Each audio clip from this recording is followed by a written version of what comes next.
தெரிய மாட்டாரு அப்படி தனிப்பட்ட முறையில் போயிட்டு ஊராட்சியில் ஏதோ கேட்கறதுனால அவங்களுக்கு நிறைய எதிர்ப்புகள் வந்து ஆளுகள் வச்சு மிரட்டாங்க.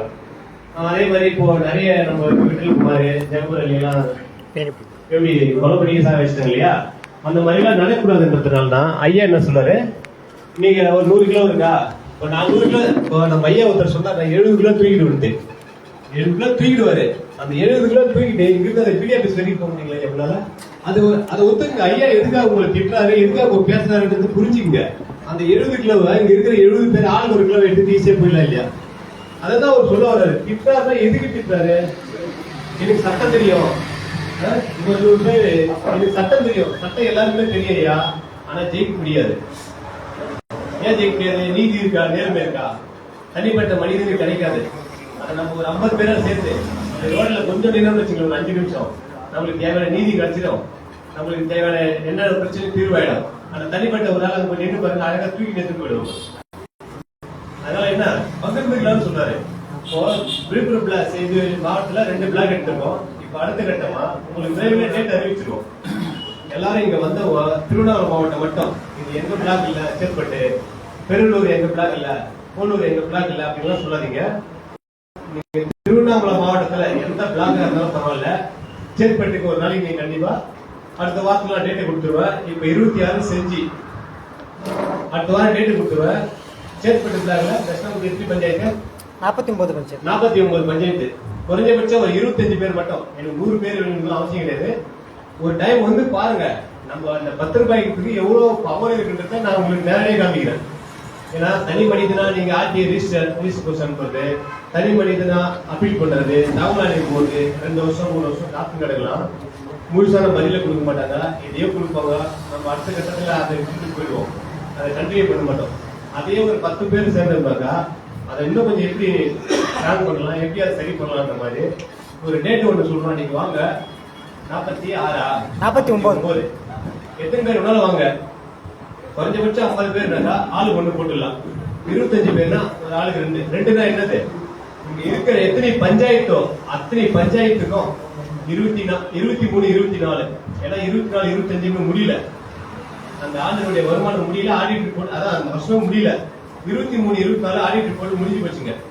அந்த ஆடிட் ரிப்போர்ட்டை ஐயா சொன்னாரு பாத்தீங்க 10 ரூபாய், அந்த 10 ரூபாய் ஸ்டாம்ப் ஓட்டி ஐயா இங்க இருக்கிற 49 பஞ்சாயத்துக்கும் 23 24 ஆண்டு வருமானத்தை அந்த ஆடிட் ரிப்போர்ட் அந்த ஒரு வருஷம் ஃபுல்லா தணிக்கை அறிக்கை, நம்ம பஞ்சாயத்து எவ்வளவு 9 அக்கௌண்ட் இருக்கு, ஒரு அக்கௌண்ட்ல எவ்வளவு பணம் வந்தது, அந்த அக்கௌண்ட்ல இருந்து எங்க என்னென்ன வேலை செஞ்சிருக்கோம் ஃபுல்லா பயன் இருக்கும்.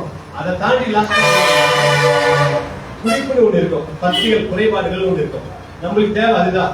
நம்ம எவ்வளவு நாள் பெடிஷன் பண்ணலாம், அது பிரச்சனை இல்லை. இந்த ஊர்ல இத செய்யாத வேலைய இல்ல செஞ்ச வேலைய 1 மடங்குக்கு 4 மடங்கா பணம் எடுத்திருக்காங்க அப்படின்னு அந்த 10 குறைபாடுகள்ல மென்ஷன் பண்ணிருப்பாங்க. அந்த ஆடிட் ரிப்போர்ட் நம்ம கையில வாங்கிட்டீங்கன்னா 49 பஞ்சாயத்துடைய உள்ளு ஜாதகம் குடிமைன்னு சொல்றாங்க ஐயா, மொத்த குடிமை நம்ம கையில. நம்ம அந்த கட்சிக்கார வச்சிருந்தோம், அந்த தலைவரை வச்சிருந்தோம், இந்த ஜாதிகாரம் எதுவுமே கிடையாதுங்க ஐயா. இந்த 49 பஞ்சாயத்துக்கும் இந்த 23 இருக்கா எவ்வளவு ஐயா நிதி வந்துச்சு, எந்தெந்த பஞ்சாயத்து எவ்வளவு நிதி போச்சு, யார் என்னென்ன வேலை செய்யுங்க ஃபுல்லா பயனாட்டு கொடுங்கன்னா 59 பஞ்சாயத்து பயனாட்டு நான் மட்டும் கொடுத்துட்டோம்னா எந்த தலைவரும் உங்க முன்னாடி நிக்க மாட்டாங்க. நீங்க சொல்றீங்க இல்லையா, எங்க ஊர் தலைவர் அடியாள் வச்சு மாட்டாங்க, ஆளை வச்சு மாட்டாங்க, அடித்துருன்னு சொல்றாங்க, பொண்ணுன்னு சொல்றாங்க. நான் ஒரே ஆள் எங்க ஊர் நான் பாத்துக்குவேன், நான் ஒரே ஆள் 7 கிலோ தூக்கிட்டு வருவேன் இல்லையா. இங்க இருக்கிற நம்ம 25 பேர் இல்ல 50 பேர் இல்ல 100 பேர் ஜாஸ்தி இந்த சேற்பட்டு பிளாக க்ளோஸ் பண்ணி விட்டுலாம். குடிமையும் சொன்னார் பாத்தீங்களா, இந்த தாரி எல்லாம் எப்படி சொல்றது சொல்லுங்க. அதனால அடுத்த வாரம் 26 நம்ம செஞ்சு முடிச்சுட்டு வந்துடும். இல்லனாக்கா மார்ச்ல வச்சிடலாமா? எல்லாரும் சொல்லிட்டு 26 தான் நம்ம எங்க சொல்ல தசமி மார்ச்ல டேட் கொடுத்துறையா வந்து கொஞ்சம் தயவு செய்து எல்லாரும். எதுக்குன்னா மத்த பிளாக்ல இருந்து ஏன் உங்களை வர சொன்னா, இந்த பிளாக்ல ஒரு 5 பேர் இருக்காங்கன்னா மத்த பிளாக்ல இருந்து ஒரு 5 பேர் வந்தீங்கன்னா அடுத்த வாரம் போலூர் பிளாக், அதுக்கு அடுத்த வாரம் பெருளூர் பிளாக், அதுக்கு அடுத்த வாரம் ஆர்மை, எது உங்களுக்கு தேவையோ ஒரு வாரத்துக்கு ஒரு பிளாக் எடுத்துக்கோ. ஊராட்சி உங்க யூனியன் பண்ணோம்னா கூட உங்க யூனியனுடைய எத்தனை பஞ்சாயத்து இருக்கோ ஆர்டி ரெடி பண்ணுவாங்க, அனுப்புனர் அட்ரஸ் கூட காலியை விட்டு எடுத்துவாங்க. வரக்குள்ள எல்லாத்தையும் கேட்டு அனுப்பிவிடலாம். அன்னைக்கு ஒரு 50 பேர் வரல, உங்க ஒன்றியத்துக்கு பண்ணுமா பார்த்துடலாம், உங்க பஞ்சாயத்துக்கு பண்ணுமா, உங்க பஞ்சாயத்துக்கு ஒரு 500 ஆர்டி பண்ணுமா, ரெடி பண்ணி கொண்டு ப்ரமோட்டர்ஸ் காலியாக கொண்டு வந்துருங்க, எல்லாத்தையும் கைட் வாங்கி கொடுத்துறோம். நீங்க போய் அனுப்பிங்க, ஃபாலோ பண்ணுங்க. இதில் ஒரு ஜெராக்ஸ் கூட கொடுத்துருங்க. யார் யாருக்காவது அனுப்புறோமோ அவங்க ஒரு ஜெராக்ஸ் வாட்ஸ்அப்பில் அனுப்பிங்க.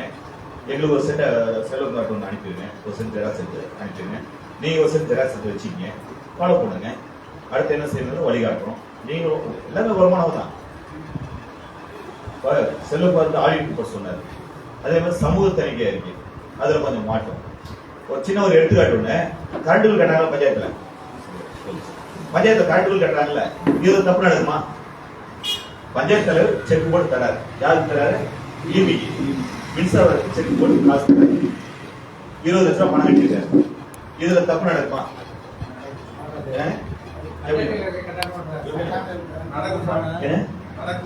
இல்லைங்க, செக் தான்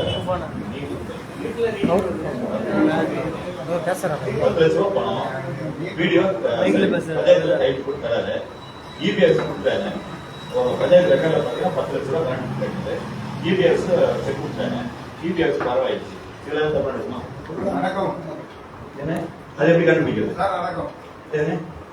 நடக்கவே நடக்காது. உட்காரு உட்காரு உட்காரு. நடக்கவே நடக்காது, ஆனா நடக்கும்.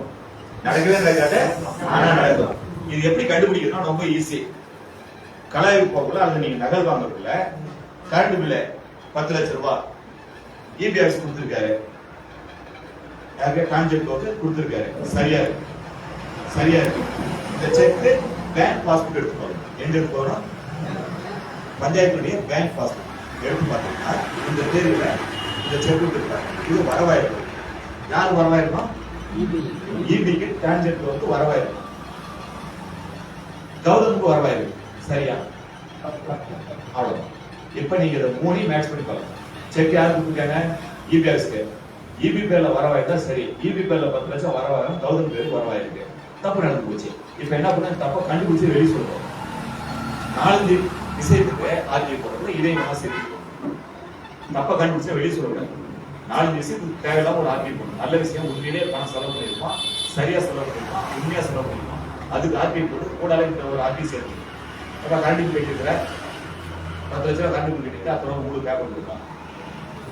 அப்புறம் வாங்கி வச்சுக்கிட்டு பாஸ்புக்கு ஒரு ஜெராக்ஸ் ஆர்டிஐ போட்டு வாங்கி வச்சுட்டு புகார். பஞ்சாயத்துக்கு பணம் வந்திருக்கு, வீடு எடுத்து பணம் வந்திருக்கு. பயனாளிகள் அந்த ஊர்ல அந்த வகையில் இல்லை. இந்த பணத்தை திருப்பி அரசாங்கம் கொடுத்தாரு. யாருக்கு தருவாரு? மாவட்ட ஆட்சியருக்கு தருவாரு. யாருக்கு தருவாரு? ஒரு 20 லட்சம் ரூபாய் பஞ்சாயத்துல அதிகமா பணம் இருக்கு, எக்ஸஸா இருக்கு, அல்லது தேவைக்கு வந்ததை செலவு பண்ணல, பயனாளிகள் இல்ல, திருப்பி மாவட்ட ஆட்சியருக்கு தருவாங்க. இது சட்டப்படியான விஷயம். இந்த பணம் மாவட்ட ஆட்சியர் செக் போட்டு பஞ்சாயத்துல தந்திருப்பாரு. இப்ப ஸ்பெஷல் ஆஃபீஸர் மாவட்ட ஆட்சியருக்கு பேரை போட்டு மாவட்ட ஆட்சியர் திருவண்ணாமலையும் போட்டு செக் கொடுத்துருப்பாரு. ஆனா வரவாயிருக்கிறது குப்புசாமி பேருக்கு வரவாயிருக்கும். இந்த மாதிரி விஷயங்களை கொஞ்சம் விளக்கணை ஊத்திட்டு லென்ஸை வச்சு கண்டுபிடிக்கணும். கண்டுபிடிச்சதை வெளியே சொல்லக்கூடாது. வெளியே சொல்ல கூடாது. யாரும் சொல்லக்கூடாது? பொதுவா யாரும் சொல்லக்கூடாது. இந்த தனிப்பட்ட முறை நம்ம கிட்ட 4 பேர் ஷேர் பண்ணிக்கணும். தனிப்பட்ட முறை ஒரு 4 பேர் கிட்ட உங்களுக்கு வேண்டியவங்க கிட்ட நம்ம பொறுப்பாளர் கிட்ட யார்கிட்ட 4 பேர் கிட்ட பகிர்ந்துக்கிட்டா என்ன செய்யுற வழிகாட்டுதல் கிடைக்கும். உங்ககிட்ட இருக்கிற விஷயங்கள் எல்லாமே 4 பேர்கிட்ட இருக்குன்னு தெரிஞ்சாவே எதிரி பயப்படுவான். உங்ககிட்ட இருக்கிற விஷயங்கள் ரகசியங்கள் எல்லாமே உங்ககிட்ட ஒருத்தர்கிட்ட மட்டும் இல்ல, 4 பேர்கிட்ட இருக்கு, 10 பேர்கிட்ட இருக்கு. நீங்க இதை விட்டால் 10 பேர் விட மாட்டான் அப்படின்னு எதிராளிக்கு தெரிஞ்சா உங்ககிட்ட காசு தரணும் வரமாட்டான், இதை விட்டுன்னு வரமாட்டான், ரெக்கமெண்டேஷன் வரமாட்டான், உதைக்கணுங்கிற எண்ணம் வராது. கேட்டேன் ஒரு நிமிஷம் ஒரு எக்ஸாம்பிள். எங்க ஊர்ல ஒரு சிவன் கோவில் உண்டு. என்ன கோவில்னு? ராஜராஜ சோழன் கட்டிய கோவில். 800 ஏக்கர் நிலம் இருக்கு. ஆமா, அந்த கோவில் இடிஞ்சு போய் பாவமா இருக்கு. ஒரு காக்கா வந்து காதல கழிச்சு காக்கான்னு 800 ஏக்கர் சர்வீஸ் நிலம் தெரியுமா? அதுல பெட்ரோல் பங்குக்கு தெரியுமா? காலேஜ் ரெண்டுக்கு தெரியுமா? ஃபேக்டரி எஞ்சிருக்கு தெரியுமா? அப்படின்னு என் காதலுக்கு தெரிஞ்சு ஒருத்தர் குடிசை கட்டியிருக்காரு 5 கோடி ரூபாய். யாரு குடிசை கட்டியிருக்காரு? எவ்வளவுல? 5 கோடி. அவரு முன்னாள் சேர்மன், முன்னாள் சட்டமன்ற உறுப்பினர், அவருடைய பையன் வருங்கால நாடாளுமன்ற உறுப்பினர், ஆணையம் அமைச்சர். அவர் யாருன்னா சைக்கிள்ல சாராயம் வித்தாராம். சைக்கிள்ல சாராயம் வித்தாராம். கம்யூனிட்டி கன்சர்ன் பேர் வச்சுட்டாராம். அப்புறம் கல்வி தந்தை ஆயிட்டாரு. ஆமா, கல்குவாரி ஓனர் அவரு. கல்குவாரி ஓனர் அவரு. அந்த கல்குவாரி புதுசா ஒன்று லைசன்ஸ் வாங்கினாரு. அந்த கரண்ட் அடி வாரத்துல ஒருத்தன் கோவில் கட்டியிருந்தோம். கோவில் இருந்தா கல்குவாரி லைசன்ஸ் தர மாட்டாங்கல்ல. அந்த சாமியார் யாருன்னு பார்த்தீங்கன்னா 80-90 வயசுல 3 சாமியார் பாவம். நம்மால் போனாரு, கல்குவாரி லைசன்ஸ் வாங்கி உடச்சிட்டு இருக்காரு. அவர் 5 கோடி ரூபாய் குடிசை கட்டியிருக்காரு. அது கோவில் இடம் மீட்கணும்னு போனா மீட்கிற நேரம் என்ன ஆகும்? சங்கூதிவாங்களா? ஒரு பாவி பையன் 200 ஏக்கர் மீட்டான். 800 ஏக்கரை கண்டுபிடிக்க முயற்சி பண்ணி 200 ஏக்கர் மீட்டு எல்லாம் போர்டு வச்சது. இந்த இடம் அறநிலையத்துறைக்கு சொந்தமானது, இந்த இடம் சிவந்தீஸ்வருக்கு சொந்தமானது. பட்டாவில் சிவந்தீஸ்வரர் உட்காந்துட்டான். நீங்க 4 கரையம் பண்ணி இடத்த வாங்கி ஃபேக்டரி வச்சிருக்கீங்க. அதுல சிவந்தீஸ் வந்து உட்காந்துட்டான். யார் உட்காந்தான்? யார் உட்காந்தான்? ஈஸ்வரன் வந்து உட்காந்துட்டான். பட்டாவில் பட்டாவில் பத்தத்துல ரெஜிஸ்டர்ஸ்ல தாலுகாஸ்ல விஓஎஸ் ஆர்எஸ் எல்லா இடத்துக்கும் உட்காந்துட்டான். இனிமேல் சிவந்தீஸ்வரன் எல்லாம் கத்த வைக்க முடியுமா? சிவன் எல்லாம் வைக்க முடியுமா? முடியாது இல்ல. இதெல்லாம் செஞ்ச பிறகு இந்த செஞ்ச பாவி ஒரு 8 வருஷம் இந்த வேலையை செஞ்சான். இந்த நேரத்தை கண்டுபிடிச்சு பெர்சன் போட்டு சிக்கல் பண்ணி பட்டாவல் சிட்ட அட்டங்கள்லாம் ஏற்றி விட்டு ரெஜிஸ்டர்ஸ் எல்லாம் ஏற்றி விட்டு போர்டு வைக்கிற வரைக்கும் எல்லா வேலையும் வந்து செஞ்சான். இதை செஞ்சு முடிக்கிற வரைக்கும் அந்த பேர் யான் செஞ்சானே யாருக்குமே தெரியாது. செஞ்சு முடிச்ச பிறகு இந்த வேலையை வெற்றி பெற்ற பிறகு அந்த மனசை நான் தாண்டா செஞ்சேன்னு சொன்னான். அதுக்கு முன்னாடி வரைக்கும் அந்த பெர்சன் போடுறது யாருன்னு பாத்தீங்கன்னா, திருநெல்வேலியில இருந்து ஒரு பிஜேபி தலைவர் போட்டாரு, சென்னையில இருந்து ஒரு காவி துண்டு போட்டுச்சு, கன்னியாகுமரிக்கு ஒரு ஃபாதர் போட்டாரு, கோயம்புத்தூர்ல ஒரு முஸ்லீம் பெர்சன் போட்டாரு. கோவில் என்ன கோயில்? இந்து கோவில். கிறிஸ்டின் பெர்சன் போட்டாரு, முஸ்லீம் பெர்சன் போட்டாரு, சாமியார் பக்தர்களுக்கு பெர்சன் போட்டாங்க, பகுதியாளர் பெர்சன் போட்டாங்க, எல்லாம் பெர்சன் போட்டாங்க. உண்மையிலேயே பெர்சன் போட்டவன் யாருக்குமே தெரியாது. அந்த பெர்சன் போட்டவன் யார் அப்படின்னா நான் தான், அடியன் தான். ராமசாமி பக்தர், ராமசாமி பேரன். சிவந்தீஸ்வரனுக்கு 800 ஏக்கர் கண்டுபிடிக்க முயற்சி பண்ணி 200 ஏக்கர் கண்டுபிடிச்சேன். இன்னொரு 600 ஏக்கர் கண்டுபிடிக்கணும். எப்படி இன்னொரு 5 வருஷத்துல கண்டுபிடிச்சேன். இன்னொரு மீட்டரும் ஒரு 10 வருஷத்துல. இப்ப யாராச்சும் என்ன வாய்ப்பாங்களா சொல்லுங்க, ஏன்டா அதை நடத்த வீட்டுக்கு போடணும் அப்படின்ட்டு. ஜெயித்தாச்சு போடுற சட்டி இனிமேல் அடிக்கிறதுல லாபமே கிடையாது. இனிமேல் என்னை அடிக்கிறதுல லாபமே கிடையாது. பட்டாள சிவந்தீஸ்வரன் வந்துட்டான், ஒண்ணுமே பண்ண முடியாது. இவன் தான் வாழ்நாள் வரைக்கும் முடியிருப்பான். பேரம் பேத்தி கொண்டு போற எழுதுற வரைக்கும் அந்த முடியிருப்பான். ஆனா உயிர் கூட இழப்பு. உயிர் எழுதுனா ஈஸ்வரன் வந்து கைது போடும். இந்த சொத்தை நீயே வச்சுக்கிட்டு ஈஸ்வரன் வந்து கைது போடும். ஈஸ்வரன் வந்து கைது போடுவானா? சிவந்தீஸ்வரன் வந்து கைது போடுவானா? அவனாச்சு என்னங்க. நம்ம வேலை என்ன? சிவன் சொத்து குலநாசம்.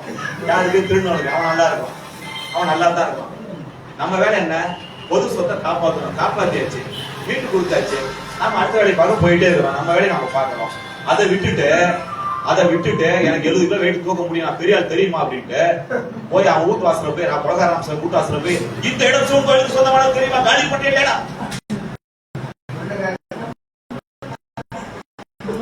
இதுதான் நம்ம இதெல்லாம் செல்வகுமார் சொன்னார். இதெல்லாம் செல்வகுமார் சொன்னார். பெர்சன் போடலாம்.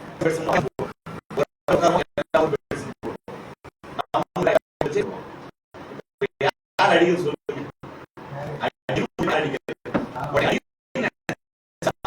யார் யாரெல்லாம் வருவார்? ராணுவ சிறுபால் வருவார், ரொம்ப பைத்தியம். இவங்க எல்லாம் முன்னாடி அதுக்கு முன்னாடி என்ன நினைப்பான்?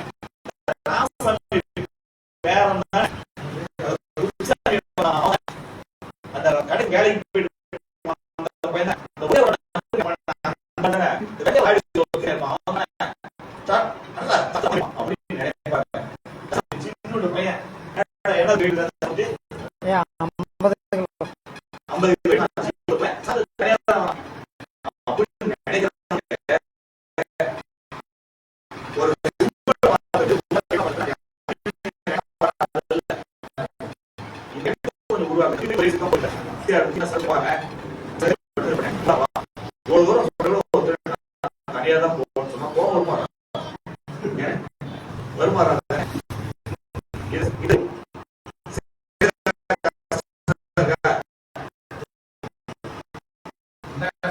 எல்லாரும் சேர்ந்து போகணும்.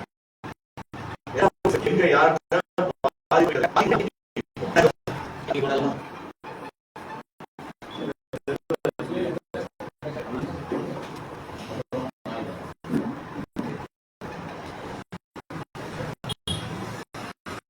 தகவல் அறியும் உரிமை சட்டம் காலை ஊராட்சி நிர்வாகம் வந்து எப்படி செய்யணும் தகவல் ஊழல்களை ஊராட்சி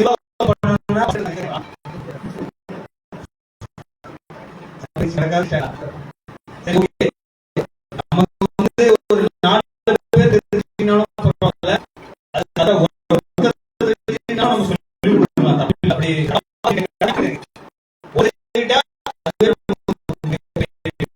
என்ன தகவல் ஊராட்சி நிர்வாகம் அது ஒரு விஷயம் செயல்படுத்துவது அந்த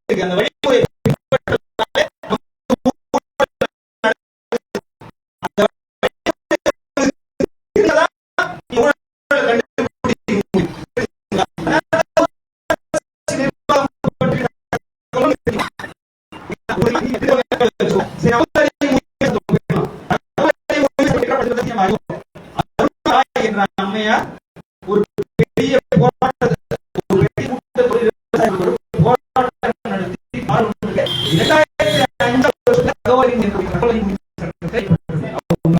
அவன் பேரு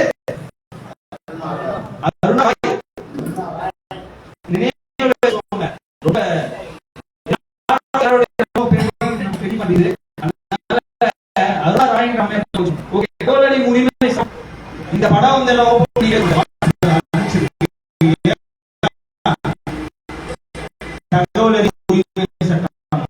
வாட்ஸ்அப்ல இந்த படம் எளிமையா 31 பிரிவுகள் இருக்கு. பிரிவுகள் என்ன சொல்லுவாங்க? செக்ஷன் சொல்லுவாங்க இல்லையா?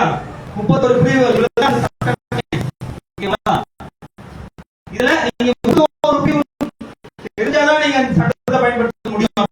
காலையில் சொன்ன மாதிரி ஒரு தமிழ்ல பேசணும் ஓரளவுக்கு நீங்க நடைமுறை பேசுங்க.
எந்த ஒரு அரசு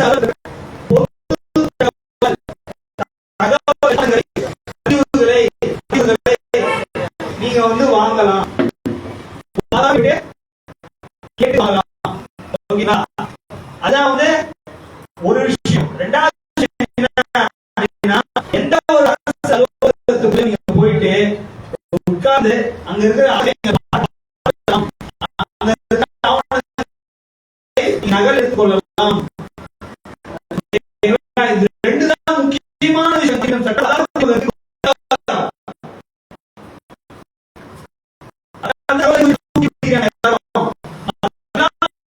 சட்டத்துக்கும் உயிர் இல்லாத போது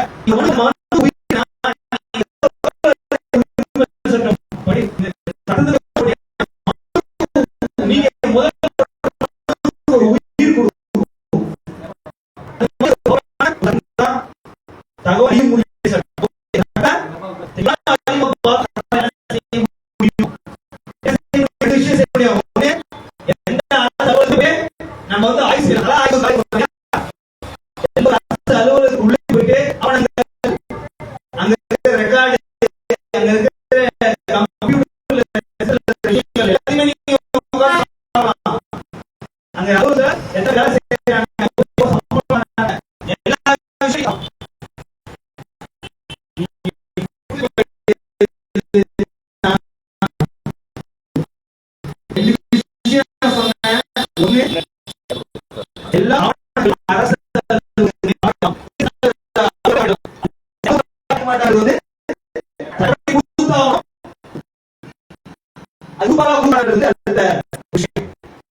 அலுவலகத்துல கூட போய் நீங்க வந்து ஆய்வு பண்ணலாம். தலைமைச் செயலாளர்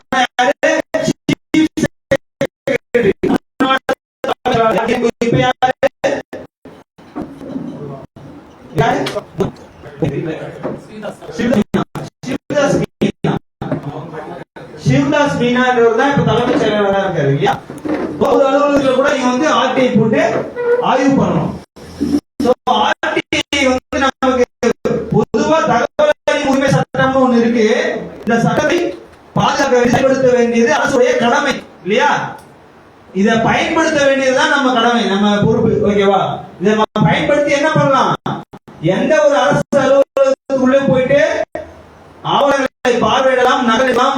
ஓகேங்களா? மொத்தமா வாங்கி வந்துடலாம் நம்ம வீட்டுக்கு ஒரு ஜெராக்ஸ் காப்பி போட்டு. ஓகேங்களா? ஒண்ணு. ரெண்டாவது, நீங்க வீட்டுல உட்காந்து என்னென்ன ஆவணங்கள் வேணுமோ அதை வந்து லெட்டர் போட்டு அவங்க கிட்ட இருந்து வாங்கிக்கலாம்.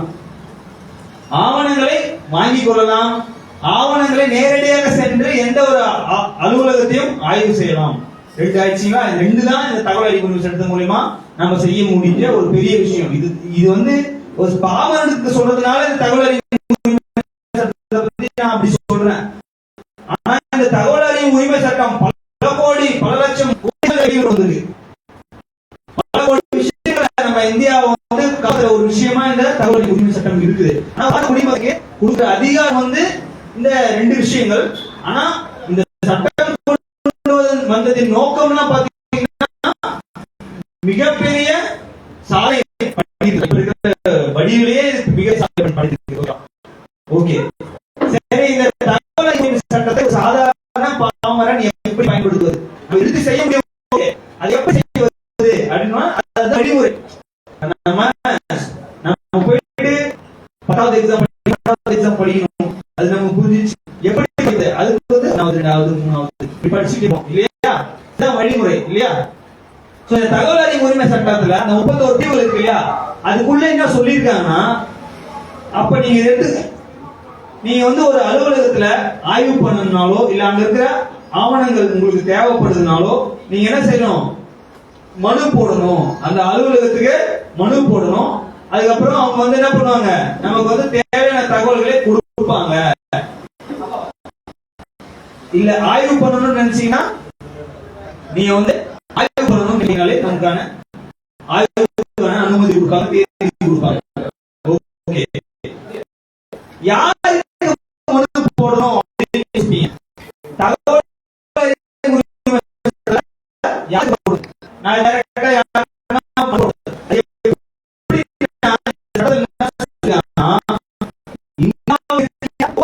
அரசு அலுவலகத்திலும்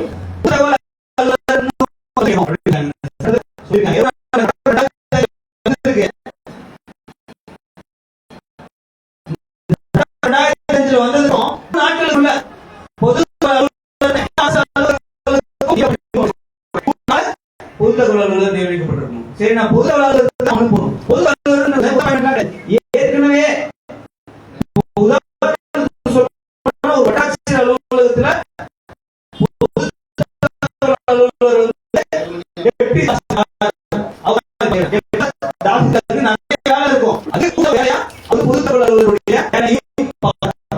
இதே மாதிரி மாவட்ட எஸ்பி மாவட்ட ஏடிஎம் வந்து நியமிச்சிருக்காங்க பொது தகவல்.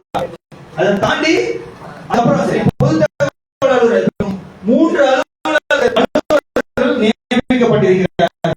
தகவல் வந்து கவர்மெண்ட் ஆபீஸ்ல இருந்து வாங்குறதுக்கு நமக்கு 3 அலுவலர்களை ஒவ்வொரு துறையும் நியமிக்கிறார்கள். 3 யார் யார் ஒண்ணு வந்து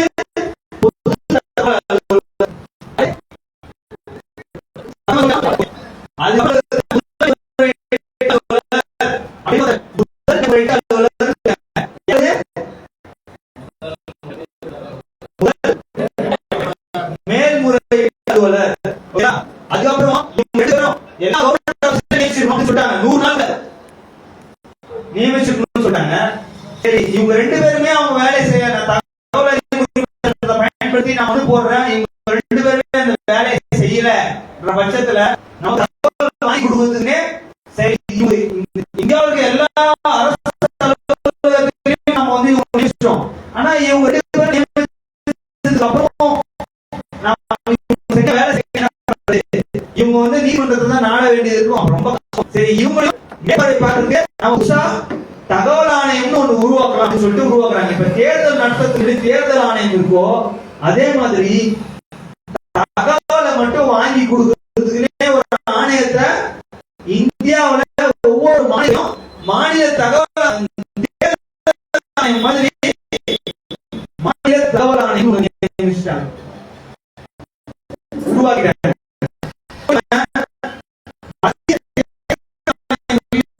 மத்திய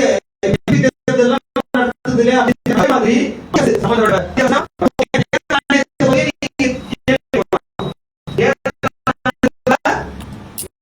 வந்து ஏதாவது தகவல் எவ்வளவு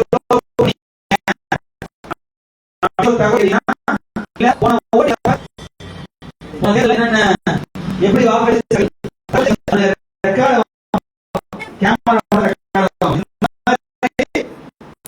மத்திய அரசு அலுவலகத்துல நம்மளுடைய குடியரசு மத்திய அரசு வாங்குறதுக்கு நீங்க வந்து மத்திய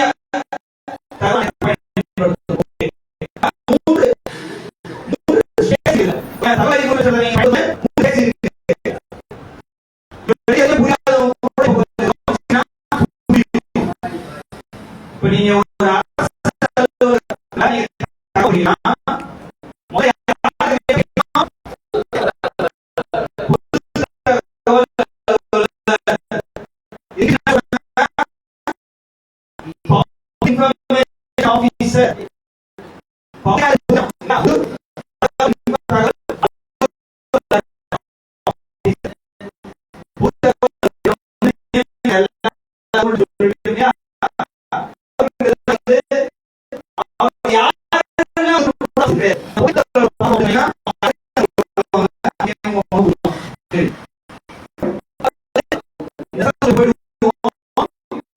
நீங்க வந்து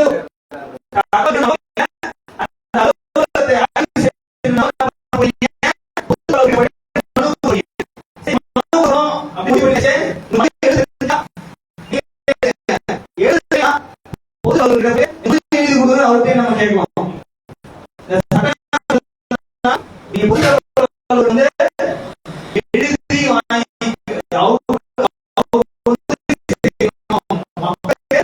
தெரியலன்னா எழுதி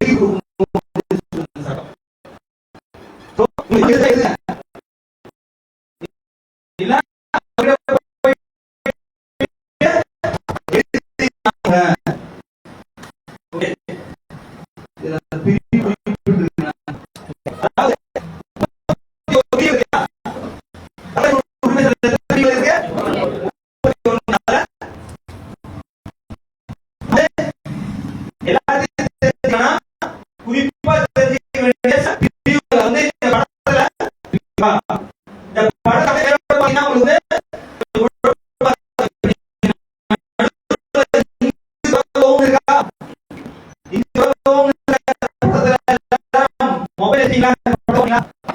அங்க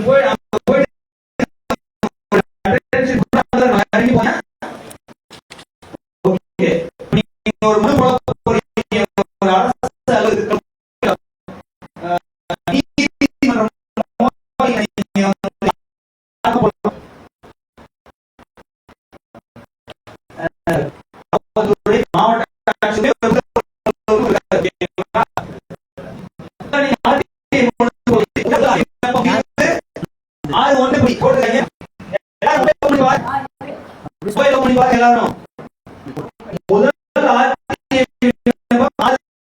31 அதுல துணைக்கு ஒன்று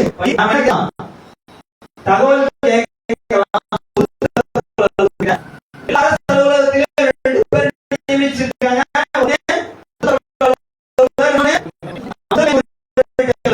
இல்லையா நம்ம தகவல் கேட்க போகும்போது எப்படி கேட்போம் 6 படி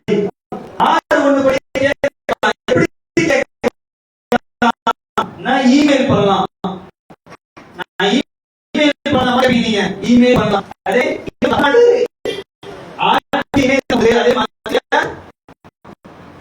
மத்திய ஆர்டிஐ ஆன்லைன் கேட்கலாம். தமிழ்நாடு சரியா அனாதி அரசு சரியா செயல்படுத்தி இருக்கு.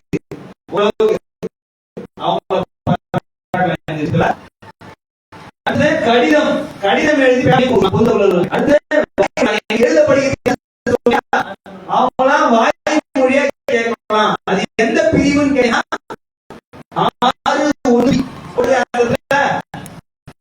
6(1)(b) வாய்மொழியே சட்டம் 6(1)(b)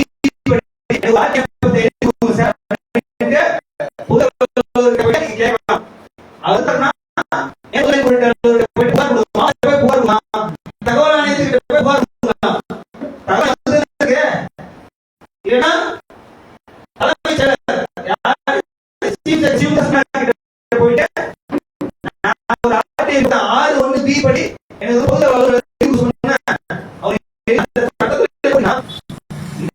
சட்டம் இல்லையா 6(1)(b) அவங்களுக்கு படிச்சு காட்டுற ஆங்கில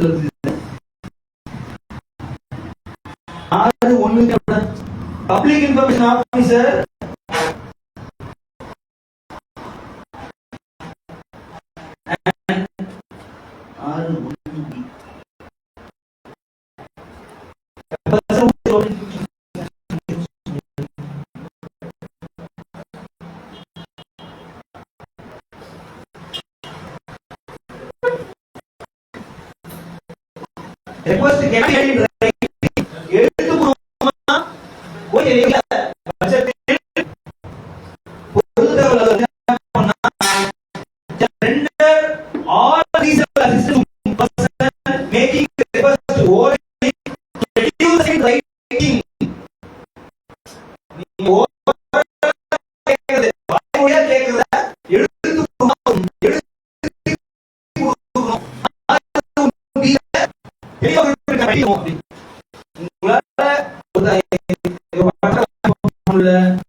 மாவட்ட ஆட்சியருக்கோ இல்ல தலைமைச் செயலாளருக்கோ நீதிமன்றத்துக்கோ காவல்துறைக்கு புகார் கொடுக்கலாம். அந்த அளவுக்கு இருக்கு. ஒரு புகார் மனித இமெயில்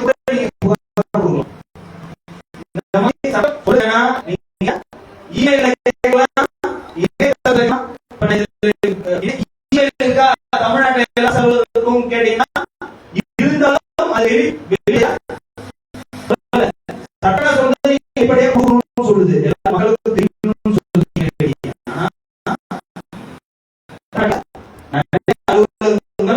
அவங்களோட இமெயில் கொடுக்கல.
நான் புதுசு அது இதெல்லாம் ஒரு லாஸ்ட் பாருங்க.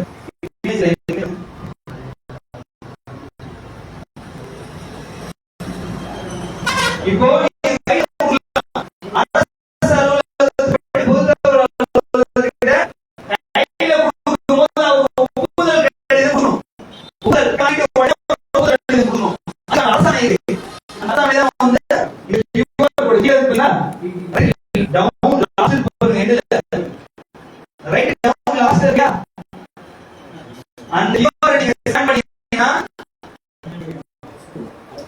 கைப்படும் தகவல் உரிமை சட்டத்துக்கு ஒப்புதல் கொடுக்க வேண்டும்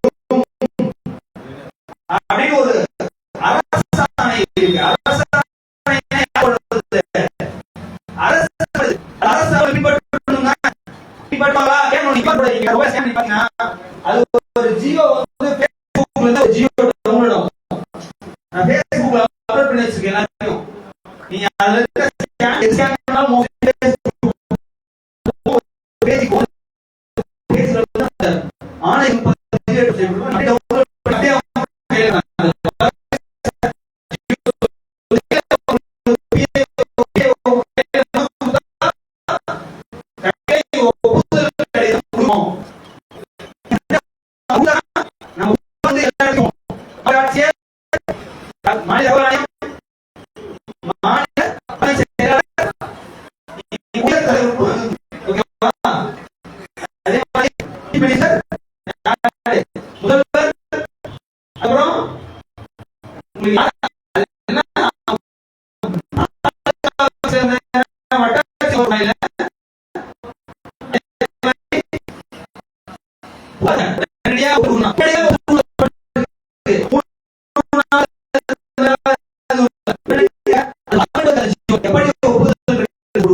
வீடியோ ஆபீஸ்க்கு வட்டாட்சி நிறைய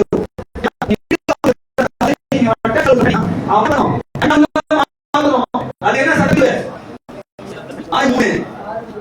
போட்டுக்கங்க இந்த படத்துல 6 முறை 5 நாட்களுக்குள் மாற்றம் செய்ய வேண்டும்.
2 வகை என்ன தகவல் வேற ஒருத்தர் கிட்ட இருக்குன்னா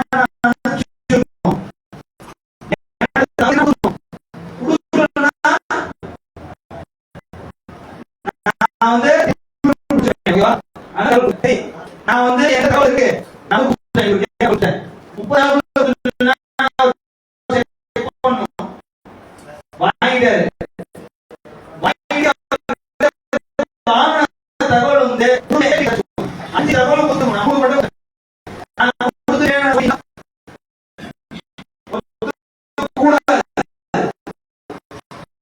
நீங்க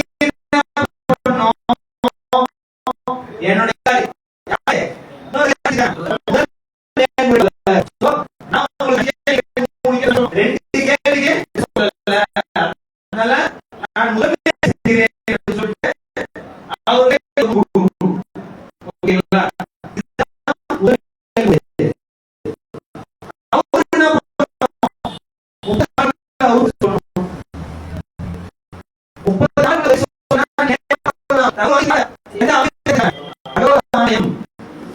சம்பந்தப்பட்ட மாநில அவங்களுக்கு வந்து 2ஆம் மேல்முறையீடு செய்யணும். ஓகேங்களா? அவர் உங்ககிட்ட தகவல் கொடுக்கல பண்ணணும் அவரு 30 நாட்கள் கூட தகவல் கொடுக்கலாம். நீங்க என்ன பண்ணணும்? தகவல் எடுத்துக்கணும். ஓகே இல்ல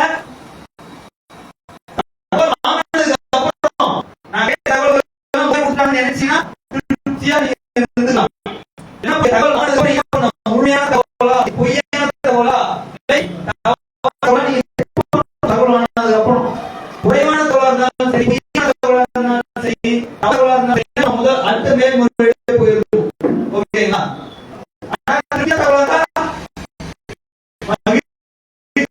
சொல்லிட்டு நீ அடுத்த வேலையை பார்க்க போயிடலாம். விரும்பிக்காத தகவலா இருந்தா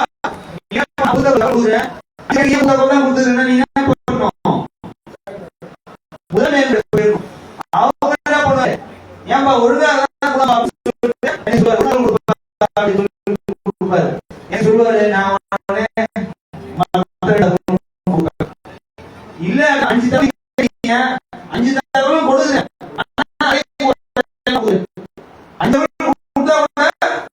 5 என்ன பண்ணலாம் முதல் மேல்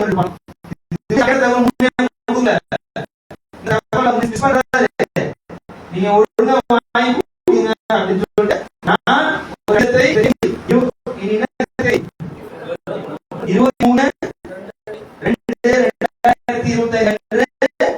பொது அலுவலரிடம் இந்த பதிலை 30 நாட்கள் போடணும். அந்த பதில் கடிதத்தில் நான் கேட்ட கேள்விக்கு வரிசை எண் 4 வரிசை கேள்விகளுக்கு முழுமையான தகவலை அவர் கொடுக்கவில்லை. நான் சொல்லிட்டு முதல்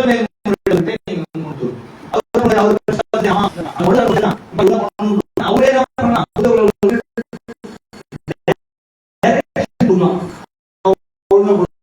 இல்லைன்னா அவரே என்ன பண்ணலாம் தகவல் வாங்கி இப்ப இவங்க 2 பேருமே நான் என்ன பண்ணோம் புரியுதுங்களா? என்ன செஞ்சேன் திருமணத்தை சொல்லிட்டு ஒரு நோடு போட அவங்க வந்து நீங்க என்ன ஆவணங்களை ஆய்வு செய்யணும் நமக்குதான் அவங்க என்ன ஆவணங்கள் மக்களுக்கு தெரியுமா? தெரிஞ்சாலும் கேட்பாங்க நான் செய்யணும் எனக்கு தகவல் நான் வந்து ஆய்வு செய்யணும் தெரியாது. அதுக்காக நான் யாராவது வீடியோ இல்லையா? இது தகவல் என்ன சொல்லுதுன்னா இந்த 2 முக்கியமான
வீடியோ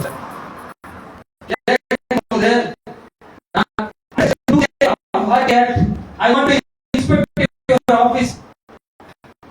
Please provide details.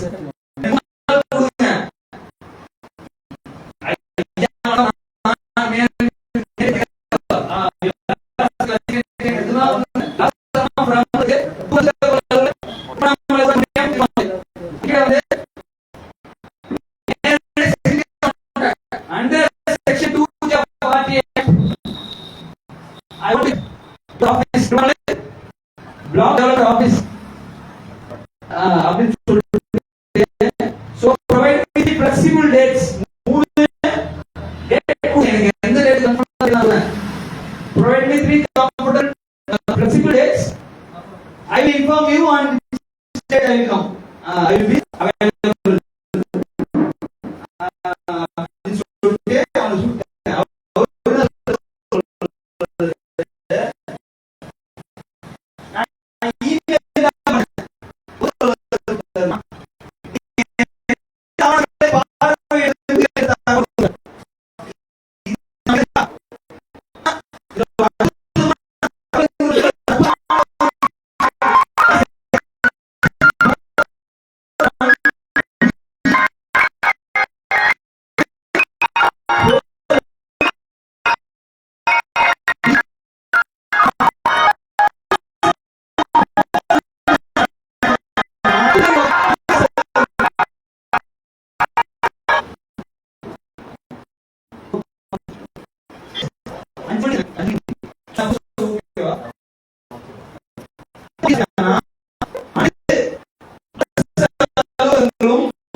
எல்லாரும் வட்டத்தில் போயிட்டு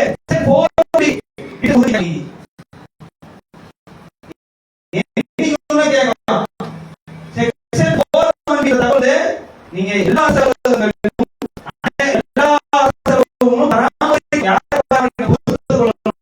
பராமரிக்கணும்.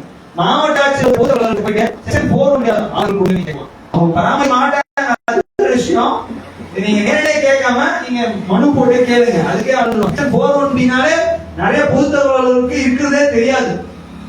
செக்ஷன் 4(1)B என்ன சொல்லிருக்காங்கன்னா 17 வகையான டாக்குமெண்ட் வந்து இந்த சட்டம் 2005 வந்துச்சு இல்லையா? 2005 வந்து இந்த சட்டம் இயற்றிய பிறகு 17 வகையான தகவல்களை ஒவ்வொரு அரசு அலுவலகங்களும் தாமாக முன் வந்து வெளியிடணும். எப்படி வெளியிடணும்? நிறைய ஜியோ வந்துச்சு. அதுக்கப்புறம் இந்த செக்ஷன் 4(1)B இம்ப்ளிமெண்ட் பண்ணுங்க சொல்லி மத்திய அரசு நிறைய ஜியோ போட்டுருக்காங்க. அதெல்லாம் கூட என்கிட்ட இருக்குது. இப்போ நம்ம 17 வகையான தகவல் என்னன்னு கேட்டீங்கன்னா பேசிக்கா புரிஞ்சுக்கணும். ஒண்ணு வந்து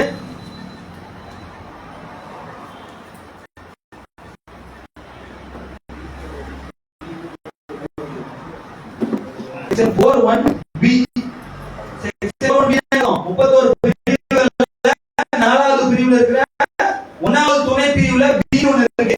அது என்ன சொல்லுங்க தகவல் வந்து உங்கள் அலுவலகத்தில் நீங்க தகவல் ஆர்கனைசேஷன் பத்தி சொல்லுங்க. அப்புறம் அது என்ன வேலை செய்யுது, ஃபங்க்ஷன் என்ன, டியூட்டிஸ் என்னன்னு சொல்லுங்க. அதாவது முதல் தகவல்.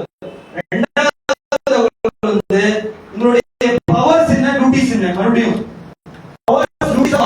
அலுவலகத்தில் இருக்கிற ஆபீசர்ஸ் மற்றும் எம்ப்ளாயிஸ்னா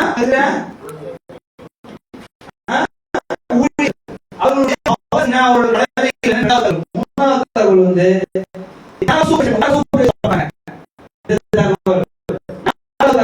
என்னென்ன ஆவணங்கள்லாம் வச்சிருக்கீங்க, கேட்டகரிஸ் ஆஃப் டாக்குமெண்ட்ஸ் இருக்கீங்க. அதுக்கப்புறம் அதே மாதிரி டைரக்டரி ஆஃப் எம்ப்ளாயிஸ், இந்த மாதிரி நிறைய டைரக்டரிஸ் ஃபோன் நம்பர், இமெயில் எல்லாம் வச்சிருக்கணும் அப்படின்னு சொல்றாங்க. நீங்க என்னென்ன திட்டங்கள் செயல்படுத்துறீங்க, நம்ம சப்சிடி ப்ரோக்ராம், அந்த சப்சிடி, இந்த மானியம், அந்த மானியம், அந்த திட்டம், இந்த திட்டம், இலவச வீட்டு திட்டம், அப்படி அந்த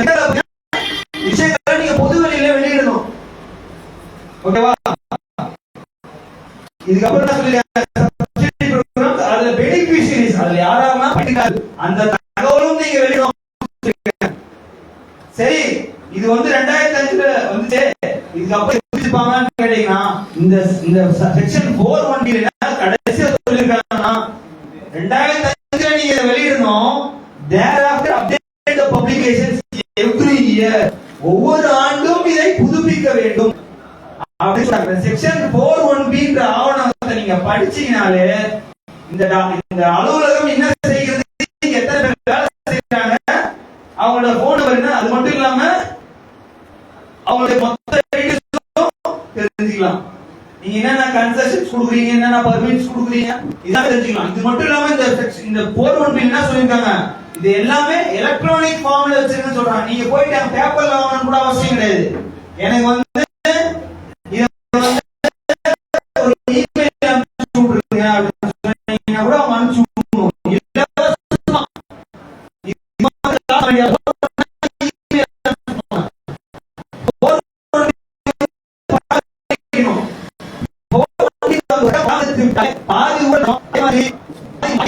நீங்க ஊர்ல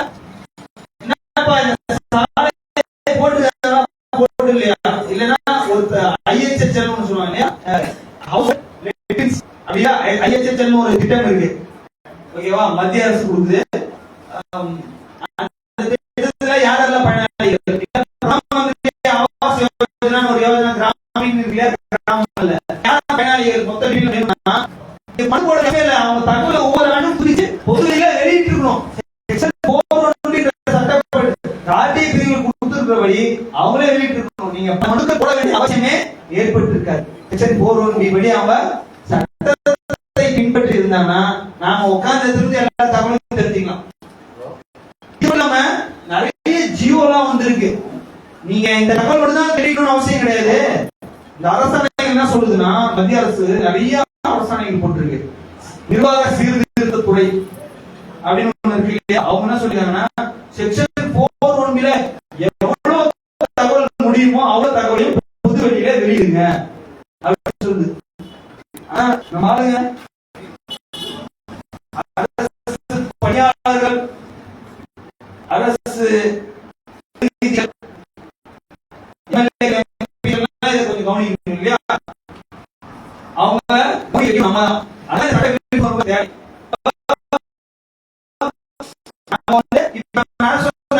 திருவண்ணாமலை ஊராட்சி ஒன்றிய ஆய்வு செய்யணும், என்னென்ன ஆவணங்கள் சொல்லி கேட்டாங்க. நீங்க என்னென்ன ஆவணங்கள் வச்சிருக்கீங்கன்னு 4(1)B படி கொடுங்க, நான் என்ன ஆவணங்கள் பார்வையிடணும்னு சொல்றேன் நான் சொன்னேன். வந்து ஒத்துக்கல, நான் முதன்மை கொடுக்கிறேன் இருந்தாலும் சரி அவருக்கு ஒரு வாய்ப்பு அவருக்கு பதில் கொடுத்தாங்க. அவரு வந்து மறுபடியும் ட்ரை பண்ணாரு. நான் முதல் மேல்முறையீடு போயிட்டேன். அவரு ஏதோ பதில் சொல்லாது. அதுக்கப்புறம் தகவல் ஆணையத்துக்கு போயிட்டு தகவல் ஆணையத்துக்கு கூட ஒரு நேரடி ஆணையர் கூட ஒரு பேச்சுவார்த்தை நடந்தது. ஆணையர் வந்து விசாரணைக்கு கேமரா உட்காந்து மாவட்ட அலுவலகத்துல கேமரா உட்காந்து சார் உங்களுக்கு தான் ரிப்ளை பண்ணிருக்காங்க சார், நீங்க என்ன ஆவணங்களை பார்க்க விரும்புறீங்க சார் அப்படின்னு கேட்டாரு. சார் அண்ணன் சொன்னேன் அவ்வளவுதான். எப்ப போய் பாருங்க சார் அப்படின்னு கேட்டாரு.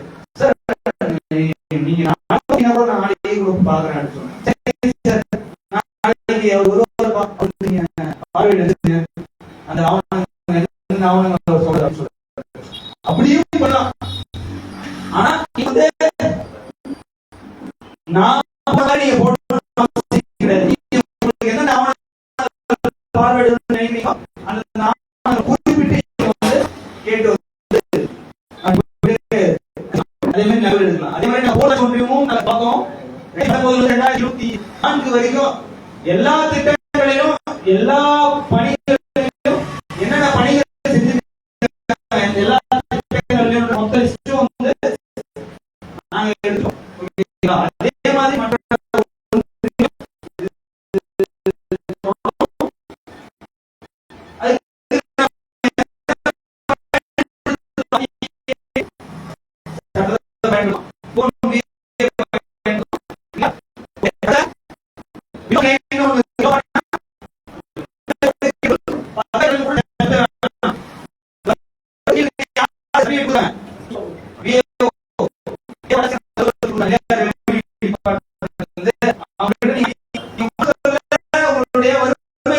சட்டத்தின் கீழ் இது ஒரு நீங்க implementing-ஆ நீங்க இலவசமா போடலாம்.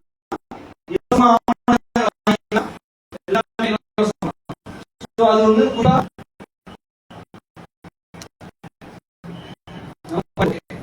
So நீங்க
நம்ம ஐயா நம்ம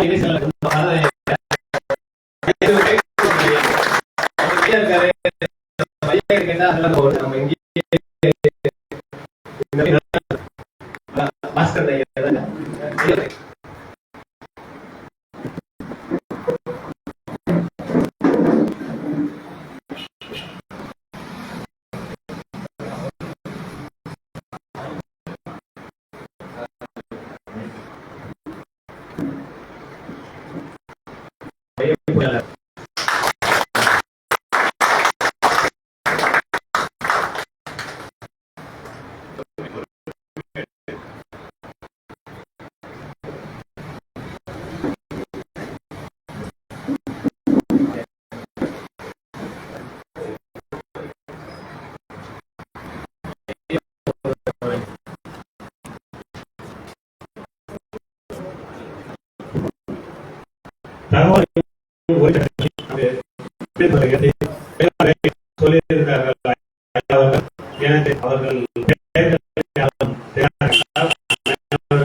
வழிகள் கொடுத்திருக்காங்க. அந்த சட்டத்தை அனைவரும் பின்பற்ற வேண்டும். நமக்கு 1008 வேலை, 1008 வேலை, வருஷம் 365 வேலை எடுத்துக்கிட்டு தான் இருக்கு. ஒரு நாள் ஒதுக்கி இந்த சட்டத்தை ஒரு நாள் ஐயா வந்து அவங்க வேலையெல்லாம் விட்டுட்டு வந்து நமக்கு தெளிவுபடுத்துறாங்கன்னு சொன்னாக்கா அவங்க சம்மானத்துக்கு வந்து நம்ம சொல்லிட்டு பார்க்கல. அவங்களுக்கு பல வேலைகள் இருந்தாலும் இந்த இயக்கத்தின் சார்பாக நம்ம மக்கள் அனைவரும் பயன்பெற வேண்டும் என்ற தொலைநோக்கு பார்வையில் வந்து நமக்கு சொல்லிக் கொடுத்திருக்காங்க. அந்த சட்டத்தை அனைவரும் பயன்படுமாறு கேட்டுக்கொள்கிறேன். நன்றி, வணக்கம்.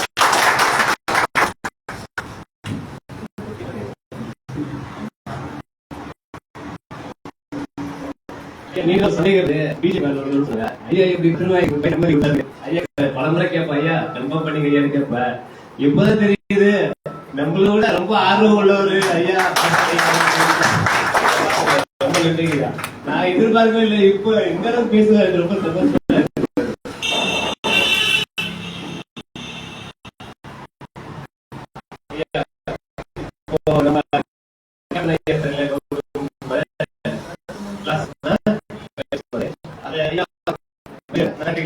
டைம் எடுத்துக்கல கூட நினைப்ப இந்தியாவில் ஒரு திரும்பி மட்டும் வந்த போதும் ஆளுக்கு ஒரு பேனை மட்டும் பேனை மட்டும் ஒன்று வாங்கிட்டு வந்துருங்க. ஃபர்ஸ்ட் நம்ம மனு கொடுக்குறியா டபுள் ஒரு மனு நானே டைப் பண்ணி எடுத்துட்டு வருவேன். வெறும் உங்க அட்ரஸ் மட்டும் நீங்க எழுதி கொடுத்தீங்கன்னாக்கா இன்னைக்கு எனக்கு எழுத தெரியாது எப்படி எழுதுறது இல்ல என்ன கேள்வி கேட்கறது எதுவுமே இல்லையா உங்களுடைய முகம் மட்டும் எழுதி ஐயா சொன்ன மாதிரி எல்லாருமே கேட்கலாம். சம்பளம் வாங்காது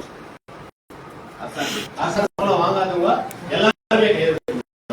அதனால எல்லாருமே என்கிட்ட பஞ்சை பேன இல்லையா அதுக்காக நான் அது இல்லை அது பெட்டிஷன் போட்டுமே நாங்க எதாவது நிதி கொடுக்குமா அது இல்லை. பெட்டிஷன் நான் எங்க வீட்டுல என் சொந்த தலையில நான் சிஸ்டம் வச்சுட்டு இருக்கேன். நானே பிரிண்ட் எடுத்துட்டு வந்துடுவேன். நீங்க ஒரு பிளாக் போது ஒரு 100 பிரிண்ட் எடுத்து வந்துடுறேன். இல்ல ஒரே நாள் 4 பிளாக் போகணும்னாக்கா அதுக்கு முன்னாடி பிரிண்ட் நான் எடுத்துட்டு வந்துடுறேன். அங்கேயே உங்க அட்ரஸ் எழுதுங்க, நேரத்தை போடுங்க, டேட்டை போடுவோம், ஜெராக்ஸ் எடுத்துக்குவோம். அதே ஜெராக்ஸ் எடுத்து போய் டைரக்டா புது தகவல் கொடுத்துருவோம். நான் இது ஐயா இருந்தாலும் நேரம் போக கேஸ் ஆயிட்டு இருந்தாலும் நேரம் ரைட் பண்றோம். அதான் நான் கூட இருப்பேன். நேரடியா போ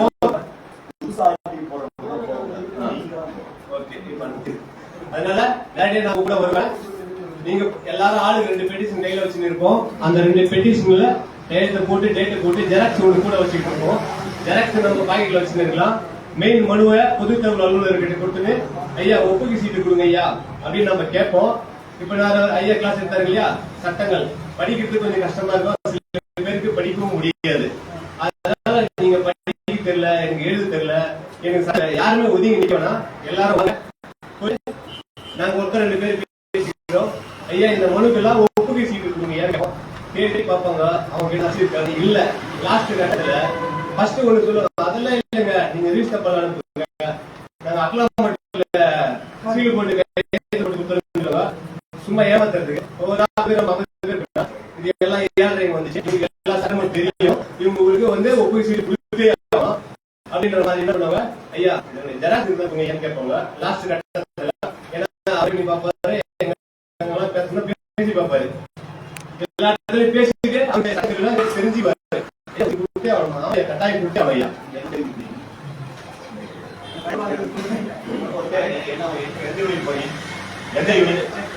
சேத்பட்டா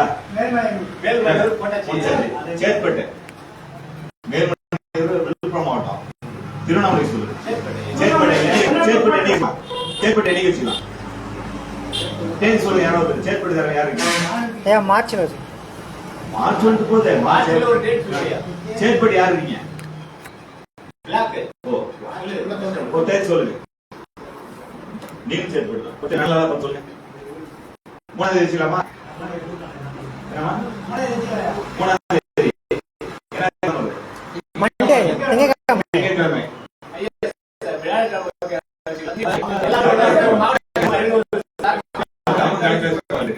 வச்சுக்கலாமா மூத்த நாளா பாத்துங்க என்ன தேதி வருது 6ஆம் தேதி அன்னைக்கு ஆர்டி மனு கொடுக்கும் போராட்டம் மனு கொடுக்கும் போராட்டம் முன்னாடி பாதுகாப்போட போய் மனு கொடுத்துட்டு வருவோம். சேத்பட்டு வட்டார வளர்ச்சி அலுவலகத்துக்காக மனு கொடுக்கும் போராட்டம் சரிங்களா. ஆர்டி மனு கொடுக்கும் போராட்டம் மனு கொடுத்து ஒப்புகை சீட்டு கேட்கும் போராட்டம். இது ஒரு பாட்டமா பண்ணிடலாமா? அவ்வளவுதான் பாட்டமே. போராட்டம் அவ்வளவுதாங்க. செல்வகுளத்தோட ஒரு யாரும் எனக்கு தெரியல, படிக்க தெரியல, ஒண்ணுமே இல்லை ஐயா. நீங்க ஆள் மட்டும் வந்தா போதும். நான் யாரு எந்த ஊர்ல நீங்க யாருக்கிட்டையும் பேசிக்கவே தேவையில்லை. வாங்க, உங்ககிட்ட ரெண்டு ஸ்லிப்பு கொடுக்குறோம். ஐயா இந்த 2 ஊராட்சிக்கு எனக்கு இந்த தகவல் வேணும்னு சொல்லிட்டு ஊராட்சி கூட நாங்கள் மென்ஷன் பண்ணிடுறோம். நீங்க உங்க அட்ரஸ் மட்டும் எழுதிங்க. ஒரு சின்னது நான் இந்த ஊராட்சி கேட்டிருக்கு மட்டும் ஒரு நாலேஜுக்கு நீங்க எப்படி அந்த ஊராட்சி கேட்டிருக்கேன் அப்படின்ற மாதிரி. இதுல முடிஞ்ச எங்க ஊருக்கு நானே போடுறேன்றவங்க நீங்களே போடலாம். இல்ல இல்ல எங்க ஊருக்கு ஆள் மாத்தி போடலாம்.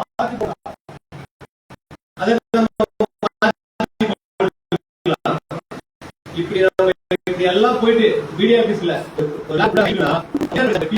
ஐயா இது பாரதிய ஜனதா கட்சியில இருக்காரு ஐயா. அவங்க இதுலதான் வந்து பிரதான் மந்திரி ஆவாஸ் யோஜனா வந்து இன்னைக்கு வீடு கொடுத்துட்டு இருக்காங்க.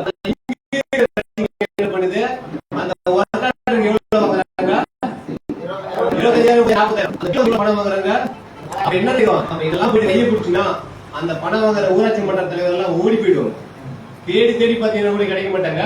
அதனால சேத்பட்டு பிளாக் மார்ச் 6 மார்ச் 6 கொஞ்சம் எல்லாரும் வந்துருங்க. சேத்பட்டு பிளாக் நான் கூலூர்ல நினைக்காதீங்க. அடுத்த வாரம் அடுத்த டேட்ல கூலூர், அதுக்கு அடுத்த வாரம் கீழ்பெண்ணாத்தூர், அதுக்கு அடுத்த வாரம் கர்ணமல்லூர் முடிவு பண்ணிக்கோம். இங்க வந்திருக்கிற இதுவே அதிகம். நம்மளுக்கு ஒரு 1000 பேர் இருந்தா ஃபுல்லா காலி பண்ணிக்கலாம். இல்ல வெறும் 50 பேர் மட்டும் இருந்தா போதும், 20 பேர் இருந்தாலும் போதும்.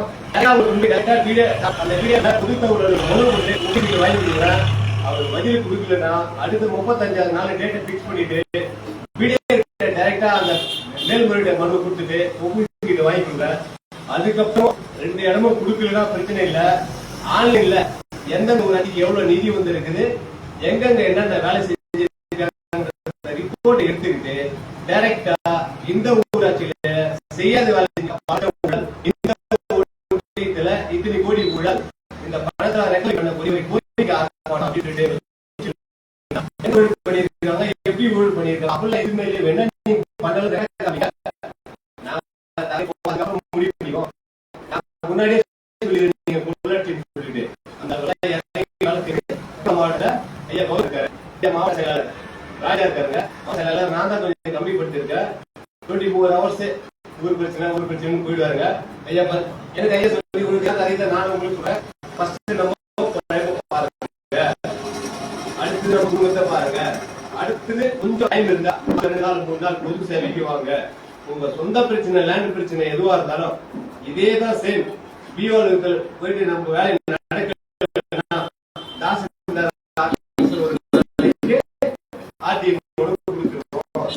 ஐயா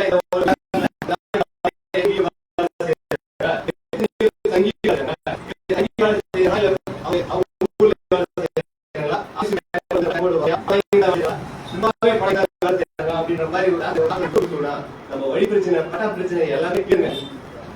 இதுக்கெல்லாம் வந்து பெரிய கலெக்டர் ஆபீஸ் போனோம், சப் கலெக்டர் ஆபீஸ் போனோம், எல்லாம் சிம்பிளா முடிச்சுட்டு போயிட்டே இருக்கலாம். வேற எதுனா சந்தேகம் இருந்தா எங்கிட்ட மட்டும் கேளுங்க.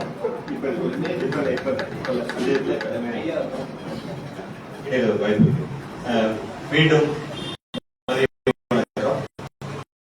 யார் தூக்கம் வரலையா? அதிமுக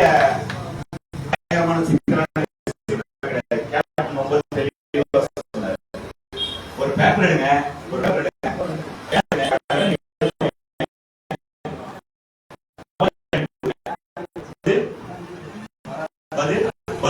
தகவல் வர ஆர்டிஐ விஷயமா பண்ணிருக்கேன், அதை சொல்லுங்க. என்னுடைய நிலத்தை வந்து எடுத்தாங்க, 6 சென்ட் நிலம் எடுத்தாங்க. எல்லாருக்கும் சென்ட்டுக்கு 3000 ரூபாய் 3000 ரூபாய்க்கு இந்த மனது சென்ட் 9000 ரூபாய் போட்டாங்க. என்னை ஏமாத்துக்காக, என்ன மோசடி பண்றதுக்காக என்னுடைய சென்ட் நிலத்தை ஒரு சென்ட் என்னுடைய பாட்டுக்காரு 1 சென்ட் 1 லட்சம் எழுதி வேல்யூவேஷன் ஏற்பட்டாரு. நான் ரீசன் பார்த்து 22,000 செலவுக்காக 8 லட்சம் எனக்கு செலவாச்சு. ஆனா நான் வந்து ஆர்டிஓ பத்திரம் போட்டு 2 லட்சம் ரூபாய் செலவு பண்ணி பத்திரத்தை வாங்கிட்டேன். 2 வருஷம் கழித்து எடுத்தாங்க. எடுக்கும்போது எல்லாருக்கும் சென்ட்டுக்கு 9,000 கொடுத்தாங்க, மட்டும் சென்ட்டுக்கு 3 லட்சம் கொடுத்தாங்க. எனக்கு எடுக்கணும்னு நினைச்சாரு. ஆனா எனக்கு 14,50,000 வாங்கிட்டேன். நீதிமன்றத்துல வழக்கு இருக்கிறதுனால எனக்கு பணத்தை கொடுக்க மறுத்துட்டாங்க. நான் ஆர்டிஐ மூலமா எல்லா தகவலும் கேட்டு அதுக்குண்டான டாக்குமெண்ட் அடுத்த சமர்ப்பம் பண்ணி இந்த ஆர்டிஐ மூலியமா தான் நான் 16,50,000 ரூபாய் வாங்கினேன்னு பெருமையோடு உங்களுக்கு நன்றி ஐயா, நன்றி நன்றி. கேப்டன் அனுப்பிட்டார், செல்வா அனுப்பிட்டார்.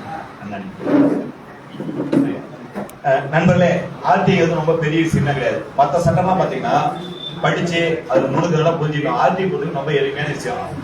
தகவல் ஒரு கவர்மெண்ட் ஆபீஸ் தகவலை கேட்கலாம். கவர்மெண்ட் ஆபீஸ் எதுங்க? அரசாங்கத்தில் தகவல் கேட்கலாம். அரசாங்கம் எதுங்க?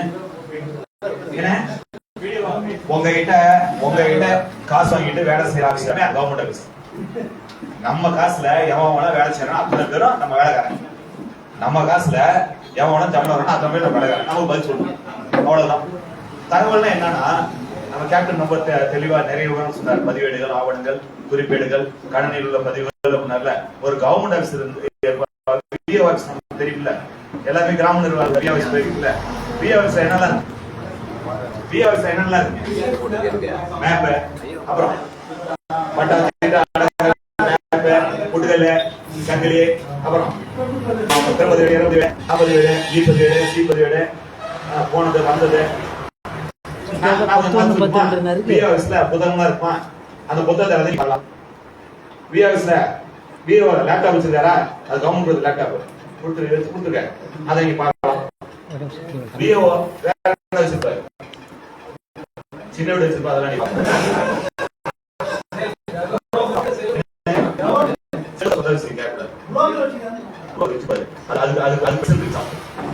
அதுக்கு சாத்தான ஆப்பிள் சாத்துமே. அடுத்து என்ன ஒரு 5 நிமிஷம் சொல்லலாம். வேற என்ன இருக்கு? பேப்பர் இருக்கு, பேனா இருக்கும், புத்தகங்களா இருக்கும், டேபிள் இருக்கும், ஃபேன் இருக்கும், ஒரு பில்டிங் இருக்கும், 4 போட்டோ மாட்டிருக்கோம், அவங்க மாட்டிருக்கோம். இதெல்லாம் நீங்க கேட்கலாம். இது எல்லாமே நீங்க பார்க்கலாம். இதுதான் தகவல், இதுதான் ஆவணங்கள். இது எல்லாமே நீங்க கேட்கலாம், நேரில் போய் பார்வையிடலாம். இதுக்கு என்ன வேணும்னா ஒரு பேப்பர் வேணும், ஒரு பேனா வேணும், வேணும், வேற ஒன்றும் தேவையில்லை. முதல்ல என்ன தெரியும், மனுல போடும்ல, சிலுவை போடும்ல, 76 போடும்ல, அந்த மாதிரி மேல தகவல் கேட்டு போனேன், தகவல் சேர்த்து போனேன், ஆட்சி போனேன் அப்படின்னு கலர் ஏதோ கலர் பண்ண எழுதிட்டு அனுப்புனது ஒரு பேர் பொதுத்துறை அழகா கேப்டன் சொன்னார். பொதுத்துறை அதிகாரி எந்த ஆஃபீஸ் நடத்துறீங்களா அந்த ஆஃபீஸ் அலுவலகம் முகவரி, அந்த ஆஃபீஸ் பேர்லாம் தேவையில்லை. அவர் என்ன பதவி இருப்பாருன்னா நீங்க யோசிக்க தேவையில்லை. ரொம்ப குழப்பாதீங்க, ரொம்ப மண்டையில வேலை தராதீங்க. அவருக்கு வேலை வைக்கும். நீங்க யாரு? சம்பளம் தர முதலாளி அதிகமா யோசிக்கல. வேலைக்கு வேலையை வைக்கணும். வேலையை வைக்கிறதுல கூட்டிட்டு வேலைக்கார தலையில வச்சுக்கணும். வேலையை செய்யலாம், சம்பளம் தந்துடுறோம், வேட்டை கொடுக்குறோம், எல்லாம் கொடுக்குறோம். வேலை செய்யணும், என்ன பண்ணணும்? 2 வெடுக்கணும், நல்லா வெடுக்கணும். மாடு மாட்டு எல்லாம் பார்த்துருப்பீங்க. மாடு இருக்குல்ல என்ன பண்ணுவோம்? இழுப்போம். அதுக்கும் போகணும்னா வாழை முடிச்சு ஒரு இழுப்பு எடுப்போம். அதுக்கு போல வாழை பட்டக்குவோம். அதுக்கு போகணும்னா வாழை ஒரு கடி கடிப்போம். அதுக்கு போல என்ன பண்ணுவோம்? வாழை நெருப்ப பத்த வச்சு ஓடுமா, மாடு இழுத்து ஓடும். அந்த மாதிரி இந்த அரசு ஊழியர்ல கொஞ்சம் கூட கருத்து பார்க்கல. கொஞ்சம் கூட எந்தெந்த அரசு ஊழியர்கள் மக்களுக்கு சேவை செய்யறாங்களோ அவர்களை கடவுளாக மதிப்போம். எந்தெந்த அரசு ஊழியர்கள் வாங்குற சம்பளத்துக்கு வேலை செய்ய மறுக்கின்றார்களோ அவர்களை மாடு மாதிரி வேலை இசைக்கு வந்தலாம். பெருநர் பொதுத்துறை ஏறி எந்த ஆஃபீஸ் அந்த ஆஃபீஸ் முகவரி எழுதிருங்க. ஐயா வணக்கம் அப்படிதான் போடுவீங்க. மேஜர் ஐயா, மாண்புமிகு ஐயா, உயர்ந்த ஐயா எல்லாம் போடுவீங்களா? நம்ம வேலைக்காரனுக்கு இவ்வளவுதான் மரியாதை தரக்கூடாது. அன்பே இல்லாத வேலைக்காரன் நம்ம வேலைக்காரன். லஞ்சம் கொடுத்தா மட்டும் தான் வேலை செய்யலாம், லஞ்சத்துக்கு மட்டும் தான் வேலை செய்யலாம். மிஸ்டர் காந்தியை மட்டும் பார்த்தா மட்டும் தான் வாழாடலாம். அவன்கிட்ட அன்பு இல்லைல்ல. அதனால அன்புடைய வணக்கம். தகவல் சொன்னா எனக்கு தகவல் தேவைப்படுது, இந்த தகவலை கொடு அப்படி எழுதிட்டு தகவல் சட்டத்தின் கீழ் எனக்கு பின்வரும் தகவல்கள் தேவைப்படுகிறது. அதன் விவரம் 1, பிஓ ஆபீஸ்ல இருக்கிற மேப்போட காப்பி கொடுக்குது. எந்த மேப் காப்பின்னு ஒரு கேள்வி வருமா? எங்க பாட்டன் பேர் என்ன? எங்க பாட்டன் ராமசாமி. எந்த ராமசாமி? ஈரோடு ராமசாமியா, வடக்கு ராமசாமியா? காபி ராமசாமி. உங்க ஊர் அந்த ஊர் பேர் சொல்லுங்க. கடப்பணம் ராமசாமிக்கு எங்க ஊர்ல ஒரு சொத்து இருந்துச்சு, ராமசாமி பேர்ல பட்டா இருந்துச்சு. அந்த இடத்தோட மேப் வேணும். அந்த இடத்துக்கு பக்கத்துல இருக்கிற எல்லா மேப்பும் வேணும். 4 பக்கத்துல எல்லா மேப்பும் வேணும். ராமசாமிக்கு பட்டா கொடுத்தாங்கல்ல, அந்த பட்டாவோட காப்பி வேணும். ராமசாமி செத்து போயிடல, அந்த டெத் சர்டிபிகேட் வேணும். ராமசாமிக்கு ஒரு வாய்ஸ் சர்டிபிகேட் கொடுத்தல, அது ஒரு காப்பி வேணும். ராமசாமிக்கு பட்டா கொடுத்தப்ப முன்னாடி குப்சான் பேர்ல அந்த இடம் இருந்துச்சுல்ல, அந்த குப்சான் பேர்ல பட்டா ரெக்கார்ட்லாம் வேணும், 40 வீடு மேப்பு சீட்டாளங்கள்லாம் வேணும். ராமசாமி இடத்துல இருந்தாலும் குப்சாமி அவனுக்கு அந்த இடம் எப்படி இருந்துச்சு அந்த விவரம் வேணும். அதனால புறம்போக்கா இருந்துச்சு சொன்னாங்க, அது எப்படி புறம்போக்கா இருந்துச்சு விவரம் வேணும். அதனால ஜமீன் வந்து அந்த இடத்த வாங்கி வச்சுட்டு புறம்போக்கா விட்டானோ அந்த ஜமீன் பேர்ல அந்த ரெக்கார்ட்லாம் வேணும். 1905 அந்த இடம் வெள்ளைக்காரனுக்கு எப்படி போச்சு அப்படிங்கிற ரெக்கார்டு வேணும். அப்படி 1 2 3 4 5 அப்படி போட்டுட்டு இதெல்லாம் எழுதிட்டு மேலே கண்ட தகவல்கள் அனைத்தையும் எனக்கு தகவல் உரிமை சட்டத்தின் கீழ் வழங்க வேண்டுமாய் அன்புடன் கேட்டுக்கொள்கிறேன். கொலைவீரிடம் நிலவரம் அன்புடன் கேட்டுக்கொள்கிறேன். இதெல்லாம் நீ சும்மா தராதா, இதெல்லாம் சும்மா தராத. நான் எதையும் ஓசு வாங்க மாட்டேன், சும்மா வாங்க மாட்டேன். இந்த தேசத்தை கெடுத்ததே இலவசம் தான், அதனால நான் இலவசம் வாங்க மாட்டேன், காசு கட்டி வாங்க. இந்த மனுக்கு 10 ரூபா காசு கட்டிடுவேன், ஸ்டாம்பா ஒட்டி நெத்தியில ஒழுங்கு மரியாதையா எனக்கு வீட்டுக்கு அனுப்பி, இந்த பேப்பர்ல வீட்டுக்கு அனுப்பி அப்படின்னு 4 வரி எழுதிட்டு தங்கள் உண்மை உள்ள இப்படிக்கை கீழ்பட்டு சொல்ல அப்படிலாம் போடாதீங்க. நாம காசு தர சம்பளம் முதலாளி, அதனால நேர்மையுடன் மனசாட்சியுடன் இந்திய குடிமகன் எதையோ ஒன்று போட்டு கையெழுத்த மறக்காம பச்சைகளை போட்டு வேகமா ஜெராக்ஸ் எடுத்துட்டு மறக்காம ஜெராக்ஸ் எடுத்துட்டு பதிவத்தில் அனுப்பி வச்சிருக்கேன். 50 நாள்ல தகவல் கொடுக்கப்பட வேண்டும். பதில் கடிதாசியோட தகவல் வராது, பார்த்து பொறுமையா வாங்கிக்கலாம். அதுக்கடுத்து தகவல் வரல அப்படின்னா அல்லது பதில் திருப்தி இல்லை அப்படின்னா மேல்முறையீடு செய்யலாம். மேல்முறையீடு இதே பார்த்தோம்.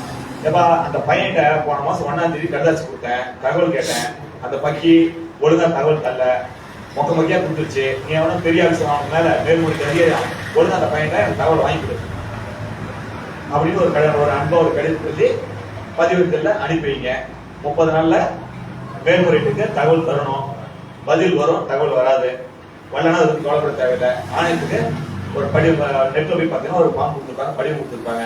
அதை டவுன்லோட் பண்ணி 4 கிரிக்கு இதெல்லாம் ஒரு ஜெராக்ஸ் வச்சு அனுப்பி வச்சுன்னா ஆணையம் உங்களுக்கு தகவலை வாங்கி கொடுக்கும்.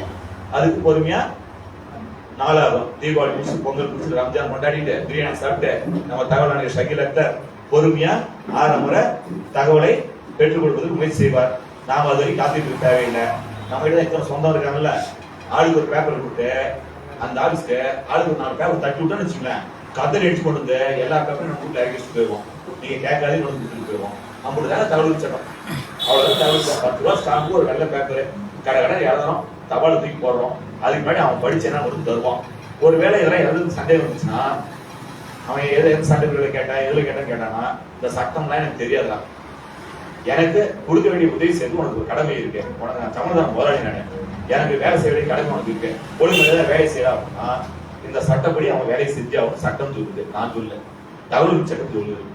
இதுக்காக ஒரு வக்கீல்லாம் வைக்க தேவையில்லை, உங்களுக்கு ஒரு தலைவர் கொடுக்க தேவையில்லை, நீங்களே இதை பயிர் சார் அதிகமா கேட்டு சொல்லுவாங்க சார், அதான பயம், அதெல்லாம் உனக்கு பயப்பட தேவையில்லை. சுப்ரீம் கோர்ட் என்ன சொல்லிருக்குன்னா ஆதித்யா பண்டபாத்தியாயா என்ன பேருங்க சிபிஎஸ்சிக்கு எதிரான வழக்கு ஆதித்யா பண்டபாத்தியா கேஸ்ல சுப்ரீம் கோர்ட் என்ன சொல்லிச்சுன்னா நீங்க எவ்வளவு வேணாலும் தகவல் கேட்கலாம், ஊழலை ஒழிப்பதற்காக வெளிப்படையான நிர்வாகத்தை உருவாக்குவதற்காக நீங்க வண்டியா தகவல் கேட்கலாம், எவ்வளவு வேணாலும் கேட்கலாம் அப்படின்னு சொல்லியிருக்கு. இந்த சட்டம் என்ன சொல்லிருக்குன்னா அளவுக்கு அதிகமா கேட்காதீங்க, பாவங்க அந்த மாடு எவ்வளவு சுமக்குமோ அதை மட்டும் அந்த தலையில ஏத்துங்க, 75 கிலோ இந்த மாடு சுமக்கும், 75 கிலோ மட்டும் ஏத்துங்க, அதிகமா ஏத்தாதீங்க அப்படின்னு சொல்லியிருக்கு.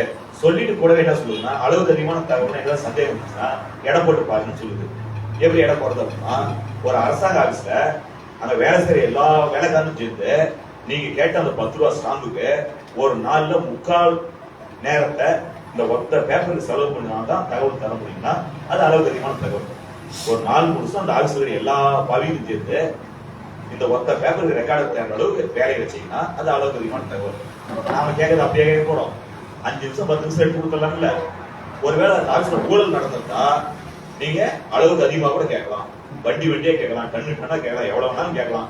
ஏன்னா ஊழலே ஒழிக்கணும் அப்படின்னு சுப்ரீம் கோர்ட் சொல்லியிருக்கு. சுப்ரீம் கோர்ட் சொன்ன பிறகு மறுக்க முடியுமா? அவ்வளவுதான் ரகசியம். தனி மனித ரகசியத்தெல்லாம் கேட்கக்கூடாது அப்படின்னு சொல்லி வளர்த்திட்டு இருக்காங்க நம்ம கிட்ட. தனி மனித ரகசியத்தை கேட்கக்கூடாதுன்னு சொல்லியிருக்காங்க. அப்படி அதெல்லாம் உண்மைதாங்க. எது தனி மனித ரகசியம்னா இந்த ஊர் கலெக்டர் பேர் கற்பகராஜ், அவர் தானே பெரிய அதிகாரி, இந்த ஜில்லாவுக்கே கலெக்டர் அவர் தானே, அவரை பத்தி என்ன கேட்கக்கூடாது சொல்லுங்க.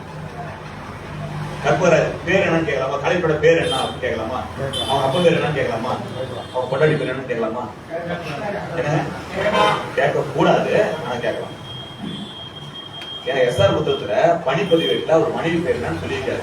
இந்த ஊர்ல சட்டம் என்ன சொல்லுதுன்னா, இந்தியாவுடைய சட்டம், தமிழ்நாட்டு சட்டம் என்ன சொல்லுமா, ஒரு அரசாங்க ஊழியர் ஒரே ஒரு கல்யாணம் தான் பண்ணிக்கணும், முஸ்லீமா இருந்தாலும் ஒரே ஒரு கல்யாணம் தான் பண்ணிக்கணும், ரெண்டாவது வச்சுக்கிட்டாருன்னா சட்ட விரோதம், வேலையை விட்டு அனுப்பிடுவோம்னு சொல்லியிருக்கு. அதனால அவர் வந்து மனைவி பேரை மறைச்சிட்டு ரெண்டாவது மனைவி பேரை எஸ்ஆர் புத்தகத்துல மனைவின்னு காட்டியிருந்தாருன்னா, யாராச்சும் உங்களுக்கு காதை கடிச்சிட்டாங்கன்னா ஆர்டிஃபிகேட் தெரிஞ்சுக்கலாம்.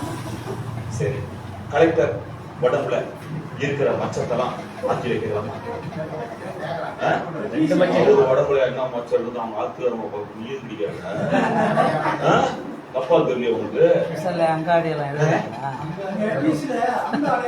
சூப்பர், கேட்கலாம் சொல்லிட்டேன். ஜோர கைதுங்க. நீ திருவண்ணாமலை இருந்து சேத்துல லேக்கி விட்டு வெற்றி விட்டாச்சு, சந்தையை கலைச்சலாம்.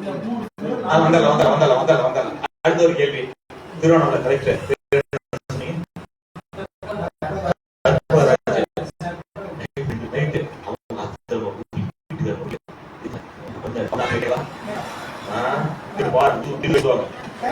எப்படி அவர் ஆத்துவார் போல எங்க போனா வாங்கினாங்க?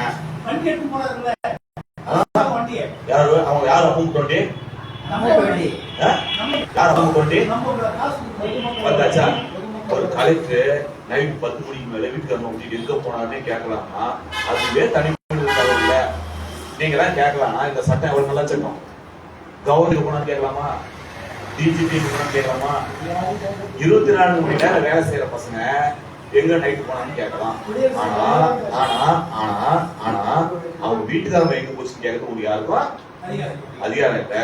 கவர்மெண்ட் ஜீப் எடுத்துட்டு போச்சுன்னா நம்ம வண்டி எடுத்துட்டு போனா கேட்கலாம். சரிங்களா? சின்ன வித்தியாசம் அவ்வளவுதான். அந்த வீட்டுக்காரங்க எங்க போச்சு தனி மனித தகவல். நம்ம வண்டி எடுத்துட்டு போச்சுன்னா வண்டி எங்க போச்சுன்னு கேட்கலாம். வண்டியில யார் உட்காந்தாங்க, எதுக்கு போனான்னு கேட்கலாம். தனி மனித தகவல் என்னன்னு புரிஞ்சு போச்சுங்களா?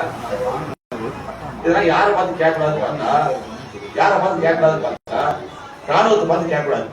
யாரை பார்த்து அப்படின்னு நாம நினைச்சுக்கிறோம். ராணுவத்தையும் கேட்கலாம், ராணுவத்தையும் கேட்கலாம். சிஐடி பிராஞ்சை பார்த்து கேட்கக்கூடாது, அங்க ஊழல் தான் கேட்கலாம். சிஐடி பிராஞ்சு நீங்க வருதுன்னா நீங்க கேட்கக்கூடாது. மத்திய அரசாங்க சிஐடி, தமிழ்நாடு அரசாங்க சிஐடி பட்டியல் இருக்கும். நமக்கு அவனும் தெரியாத நமக்கு என்ன தேவை, பஞ்சாயத்து ஆஃபீஸ், விஓ ஆஃபீஸ், நம்ம ரெக்கார்டு, நம்ம குப்பை ரோட்ல எவ்வளவு குப்பை வரணும், எவ்வளவு குப்பை வரணும் தான் நம்ம கேட்க போறோம். இது எல்லாமே நீங்க கேட்கலாம். தகவலின் சட்டம் அவ்வளவுதான். தகவல் சந்தேகமா கேப்டன் கேட்கலாம். கேப்டன் போன் நம்பர் கொடுக்குறாருல்ல, கொடுக்குறாரா? கேப்டன் நம்பர் பதிவு பண்ணிட்டீங்களா? எந்த சந்தேகம்னாலும் கேப்டன் எப்பனாலும் கேட்கலாம். எப்பனாலும் கேட்கலாமா? பகல் நேரத்துக்கு கேட்கலாம். ஆமா, ராஜா கிட்ட 24 தான் கேட்கலாம். அப்படியே என் நம்பர் குறிச்சிங்க, என்னுடைய கைபேசி என்ன குறிச்சிங்க, 944567575 801 94456757801. தமிழ்ல சொல்லியாரு. சுழினா சுழி சொல்லுவோம்ல, ஜீரோன்னு சொல்லுவாங்கல்ல. நீங்க தமிழ் அதை கத்திட்டோமா? நல்லது. 9446750801 9446750801 என்ன நம்பர் குறிச்சிட்டீங்களா? யாரும் எனக்கு போன் பண்ணக்கூடாது. வாட்ஸ்அப் பண்ணுங்க, நான் உங்ககிட்ட கூப்பிடுறேன். வாட்ஸ்அப் பண்ணுங்க, என்ன விஷயத்த பேசணும், நீங்க முழு தகவல் சொல்லுங்க. அடிவு தகவல், ஐயா எனக்கு அடி வந்துட்டு இருக்கு காப்பாத்துங்க அப்படின்னு ஒரு பதிவு போடுங்க. பதிவு போட்டு முடிச்ச அடுத்த 10 நிமிஷத்துக்குள்ளார நான் வரேன், மற்றவங்களா வந்துருவாங்க. அப்படியே குரூப்லயும் போடுங்க. ஏதாவது பிரச்சனை பாதிப்பு இருக்குன்னா முழு விஷயத்த 10 ரூபாய்க்கு எந்த குரூப் வேணாலும் போடலாம். நீங்க பதிவு போற மாதிரி தான் குரூப் திறந்து வச்சுக்கிறோம். ஆய்வு மட்டும் போடாதீங்க. என்ன போடக்கூடாது? பதிவு போடக்குள்ள, செய்திகள் போடக்குள்ள என்ன போட்டீங்கன்னா தெரியும். குட் மார்னிங் போட்டீங்கன்னா கூட உங்களுடைய பெயர் என்ன, அப்புறம் பதிவு பண்ணிக்கலாம். மறுபடியும் சொல்றேன், உங்களுடைய பெயர், பொறுப்பு, செல் நம்பர் போட்டு பதிவு போடுங்க. 10 ரூபாய்க்கு பொறுப்பு போகக்குள்ள ஆளுக்கு வாங்கிட்டு போயிருங்க. பொறுப்பு என்ன காசு வரமா? பொறுப்பு இல்ல இலவசம் தானே. பொறுப்பெடுத்து என்ன நிபந்தனைனா, பொறுப்பெடுத்து உங்களுக்கு எல்லாத்துக்கும் என்ன கண்டிஷன் நிபந்தனைனா, முதல்ல போய் உங்க பொழப்ப பார்க்கணும். கொண்டாடி பிள்ளை பார்க்கணும், குடும்பத்தை பார்க்கணும். தான் முதல் வேலை. பொது வேலைய ஓய்வு கிடைக்கிறது செய்யணும். ஓய்வு நேரத்தில் செய்யணும். ஒரு நாளைக்கு ஒரு 10 நிமிஷம் 4 மணி நேரம் கேட்கல, அந்த நேரத்துல பொது வேலை செய்யுங்க. அந்த பொது வேலையை தனியா செய்யக்கூடாது, 4 பேருக்கு சேர்ந்து மட்டும்தான் பண்ணணும், மற்றவங்க கூட சேர்ந்து தான் பண்ணணும். 100 ரூபாய் செலவுனாலும் எவ்வளவு செலவு? 4 பேருக்கு சேர்ந்து பண்ணணும். மற்றவங்க 100 ரூபாய் செலவு பண்ணக்குள்ள நாம கொஞ்சம் நம்ம பங்குக்கு அவங்க சபையை தூக்கிக்கணும். இதுல ஏதாவது கஷ்டம் இருக்கா? இதை மீறினா 10 ரூபாய்க்கு பொறுப்பு நீக்கிடுவோம், அடிப்படை நீக்கிடுவோம்.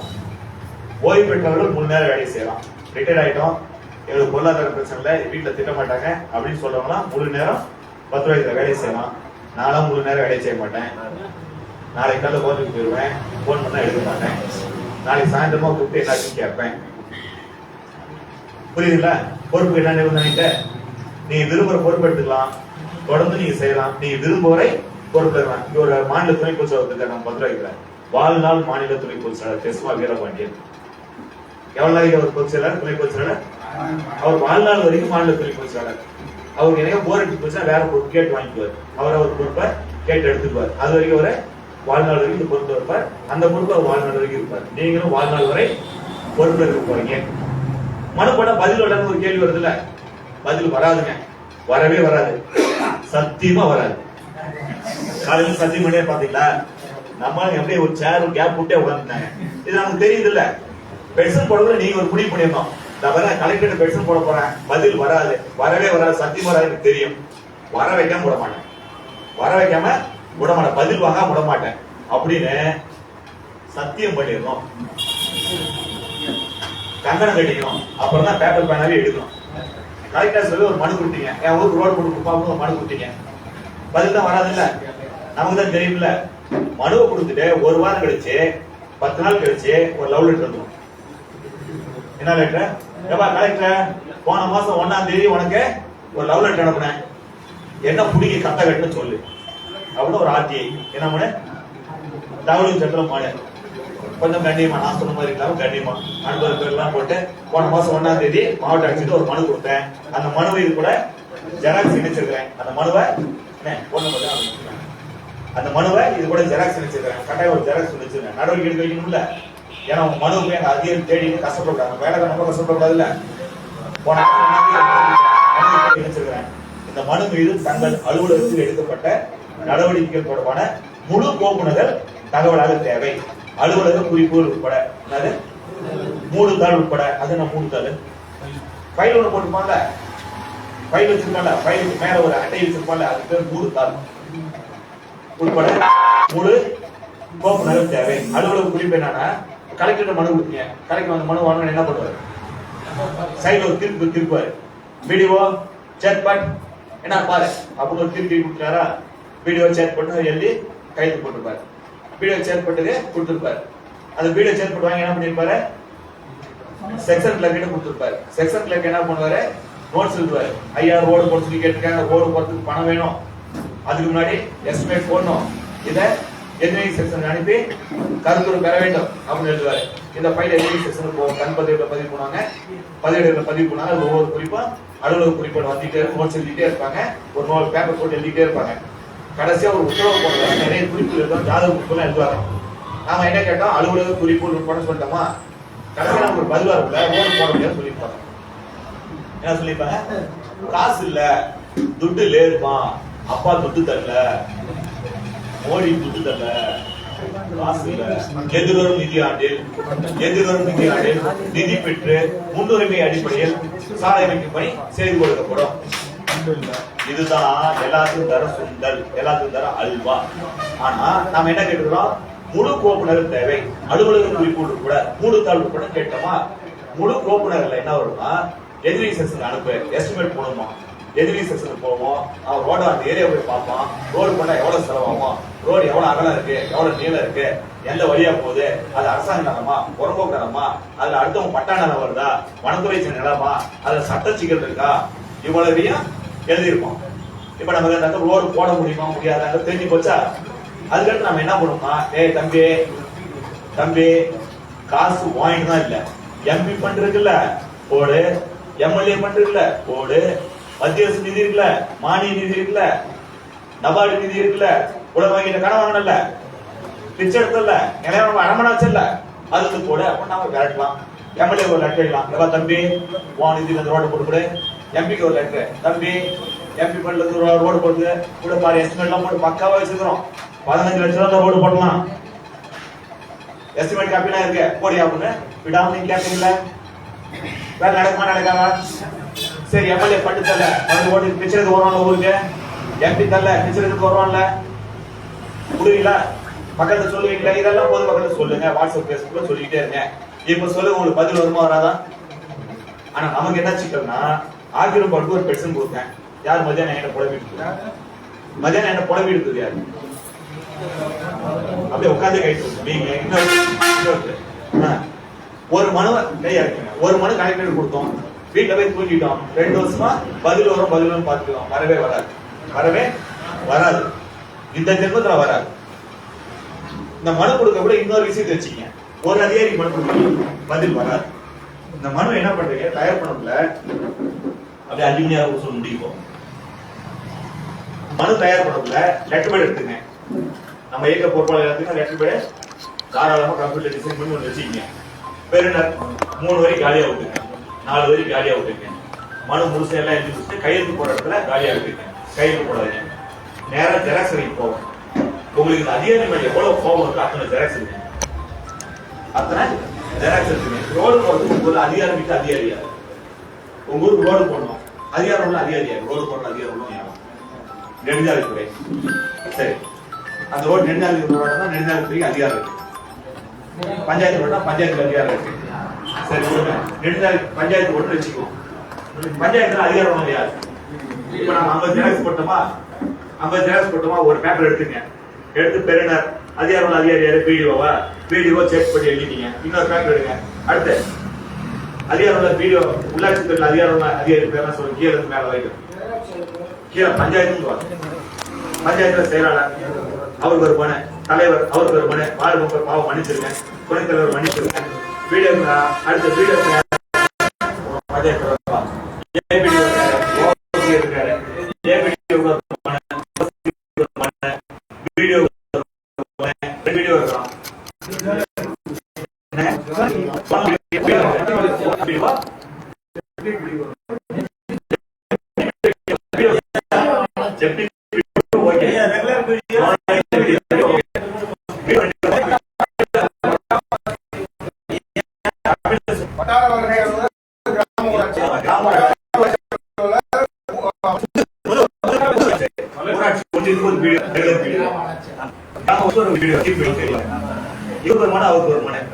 ஒரு பேப்பர் தானே, காசா பணம் ஒரு பேப்பர் தானே, வீடியோ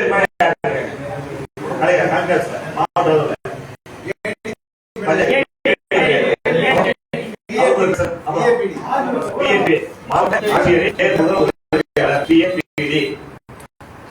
பஞ்சாயத்து டெவலப்மெண்ட்டுக்கான மாவட்ட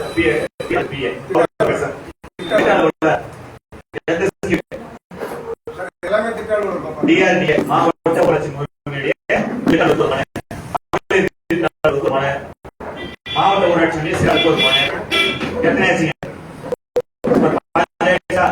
பஞ்சாயத்து சென்னை ஆட்சியில் அங்க யார் பெரிய இயக்குனர் உதவி செயலாளர் அரசு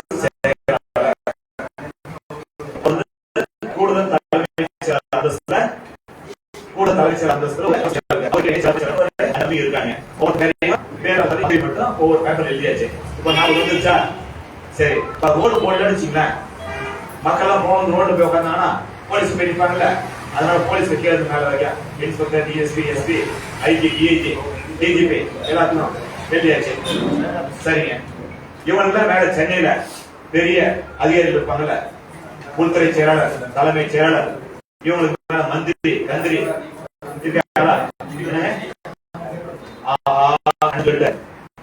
என்ன பேர் சொன்ன முதலமைச்சர் கூட்டிருக்கோம்,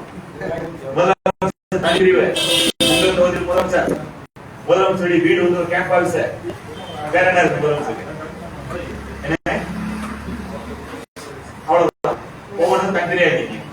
கவர்னருக்கு வெட்டியா இருக்கார்ல அண்ணா ரவி, அவர் போட்டேன். இப்ப எவ்வளவு 50 ஜெராக்ஸ் போட்டீங்களா? வந்துட்டா மாவட்ட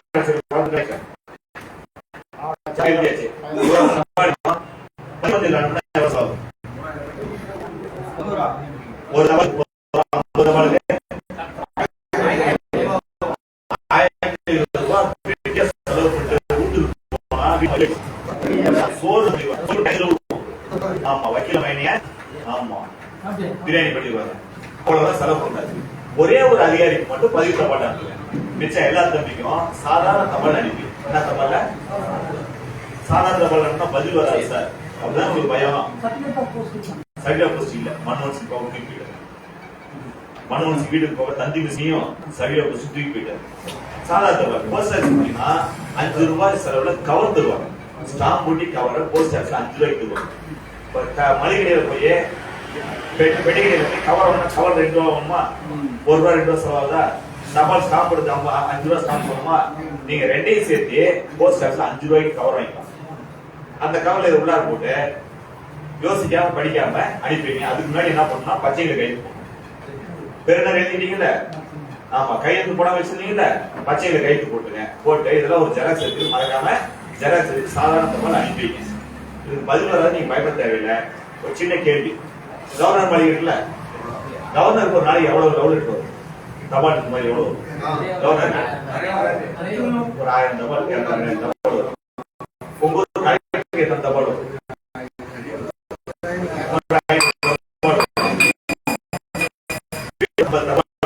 ஒவ்வொரு தபாலும் பதிவு அங்க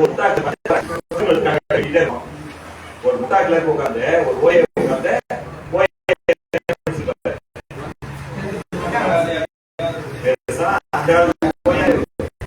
கைது போட்டு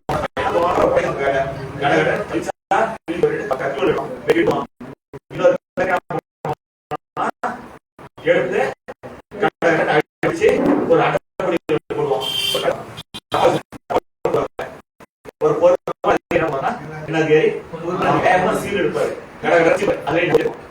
சீல் கொடுத்தாரு, நம்பர் மாறிட்டே இருக்கும், கடை சீல் குத்திட்டே இருப்பாரு, ரெசிபிள் சீல் குத்துவாரு, குத்தி இன்னொரு டபால் தூக்கி போடுவாங்க.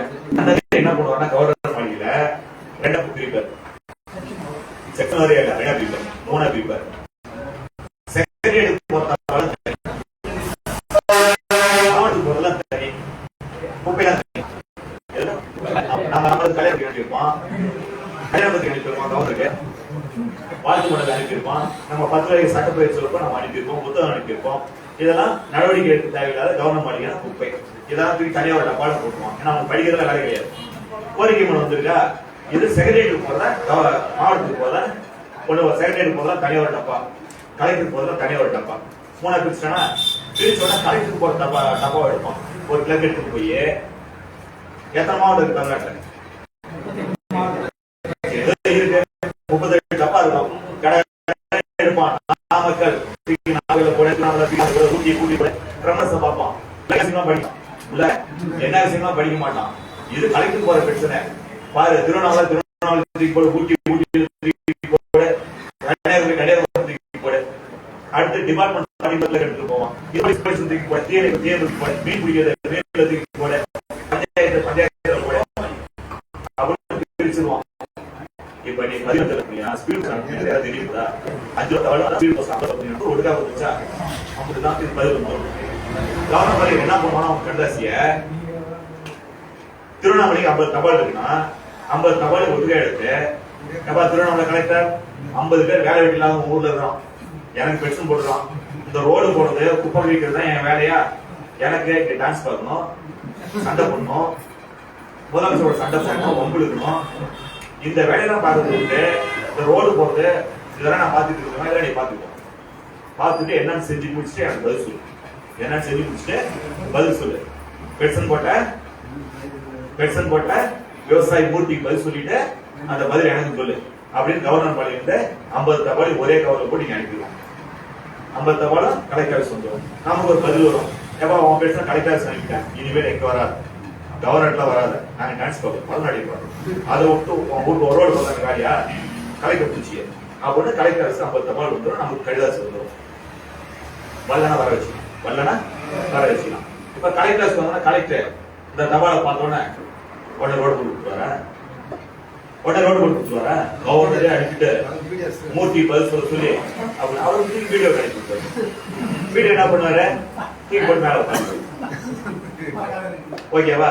இப்போ ஒருவேளை கவர்னர் மாளிகை நமக்கு பதில் வருதுன்னா நாம தான் மனு எழுப்பி 10 நாள் வச்சு என்ன பண்ணுவோம், லவ் லெட்டர் அனுப்பணும்ல. இப்ப கவர்னர் போன மாசம் 1ஆம் தேதி ஒரு லவ் லெட்டர் அனுப்பினேன், அதை இது கூட நினைச்சிட்டேன், அதனால என்ன புடி கட்ட கட்டினேன், முழு பயிர் காப்பி கூட 3 தடவை கூட ஆபீஸ் நோட்ஸோட கூட அப்படிம்போம். அவன் எடுத்து பார்ப்பான், இதை வச்சிருக்கேன் நம்ம இடம் 3 தடவை கேட்கறான், நாங்க போடுறோம், நாங்க தான் குழந்தை குடிச்சிருக்கோம் அப்படின்னு நான் அனுப்பிடுவேன். அப்ப நம்ம என்ன பண்ணுவான், இந்த பிரச்சனை தேவையில்லான்னு பார்ப்போம். போன மாசம் 1ஆம் தேதி அந்த ஃபைல் அடியா, அந்த சீல் அடியா, மூர்த்தின்னு ஒரு ஆளு கொடுத்த மனு லிஸ்ட்ல இருக்கியா பாரியா அப்படின்னு யோசிப்பான். அடுத்த பேப்பர் திருப்பான், மனு கூட இணைக்கப்படுறது, இவன் நல்லவையா நம்மளை தேட வைக்கிறேன், இவன் நல்லவன் நம்மளை தேட வைக்கிறேன், தேடாத வாவா அந்த ஃபைல் தோண்டாத வா ரொம்ப நல்லவன் பேசுறது வாவா அப்படியே திருவண்ணாமலை கலெக்டர் ஒரு லெட்டர் அப்படின்னு ரெடிமேட் லெட்டர் தான் கம்ப்யூட்டர் தான் இருக்கு. அப்படியே நம்ம லெட்டர் திருவண்ணாமலை கலெக்டர் ஃபார்வர்ட் பண்ண மாதிரி 2ஆம் தேதியே ஃபார்வர்ட் பண்ண மாதிரி ஒரு லெட்டர் ரெடி பண்ணி, தம்பி மூர்த்தி நீ ஆர்டியில தகவல் கேட்டா சார், நாம வந்து 1ஆம் தேதி பேசுறதா 2ஆம் தேதி திருவண்ணாமலை கலெக்டர் அனுப்பிட்டோம், இனிமேல் எங்க எல்லாம் கேள்வி கேட்காது, எதாவது திருவண்ணாமலையிலே கேட்டுக்க அப்படின்னு நமக்கு கலெக்டர் லெட்டரை காட்டின லெட்டரை புதுசா ஒன்று ரெடி பண்ணி அனுப்பி விட்டு இந்த அனுப்பிட்டு நமக்கு பதில் அனுப்பிடுவாங்க. இப்ப எத்தனை தகவல் அனுப்புனீங்க? 50 வரும். உங்க வீடு ஒரு விஷயம் பாருங்க, 3ஆவது முறை நீங்க போட்டீங்க வாட்ஸ்அப்ல ஒரு வீடியோவுக்கு எவ்வளவு பை போடுதுன்னு சொன்னீங்கன்னா வேகமா பஞ்சாயத்துல கூப்பிட்டு, டேய் உனக்கு என்ன வேலை தான் சரி அந்த வேலை அப்புறம் செய். முதல்ல அந்த மூர்த்தி ஊர்ல போய் அந்த தண்ணி பைப்பை ரிப்பேர் பண்ணிட்டு போட்டு அனுப்பிட்டு தான் நீ சரக்கு இட்டையில பிடிச்ச கேள்விப்பட்டேன் துண்ணே கூட அவன் பெருசனா போட்டு தொலைப்பாயா. இதுக்கெல்லாம் கவர்னர் பென்ஷன் போடுவாயா, முதலமைச்சர் பென்ஷன் போடுவாயா, ஜனாதிபதிக்கு பென்ஷன் போடுவாயா, பிரதமருக்கு போடுவாயா, ஆன்லைன்ல போடுவாயா, ஆர்டியில கேட்டு தொலைப்பாயா, எல்லாம் எடுத்து தொலைக்க முடியாதியா ஆயிடுமா? நீங்க ஜெயித்துருவீங்களா? இதெல்லாம் மக்கள்கிட்ட சொல்லணும், சொல்லணும், மக்கள்கிட்ட சொல்லணும், நன்றி சொல்லணும்.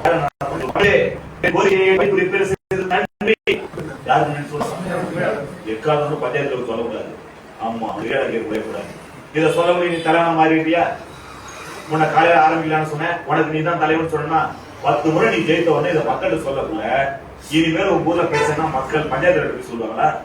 ஓய்வு வேணும், ரேஷன் கார்டு வேணும், பஞ்சாயத்து இடுப்பான சமூக போய் ஓசிலி தண்ணி ஊற்றுவாயா, நமக்காக போடுவேன், நமக்காகவே பெருத்துட்டேன், நமக்கு புரியாத கேட்டால புரியாத விவசாய ராஜாவை வந்து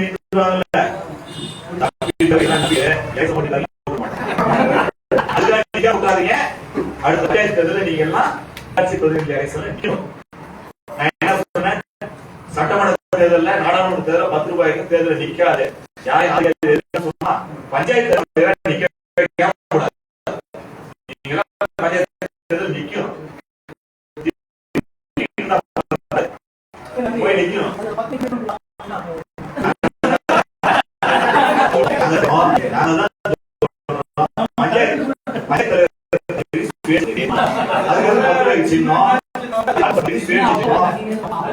சம்பிரதாயம் சொல்றாங்க, நீ ஒரு சின்ன ஓட்டு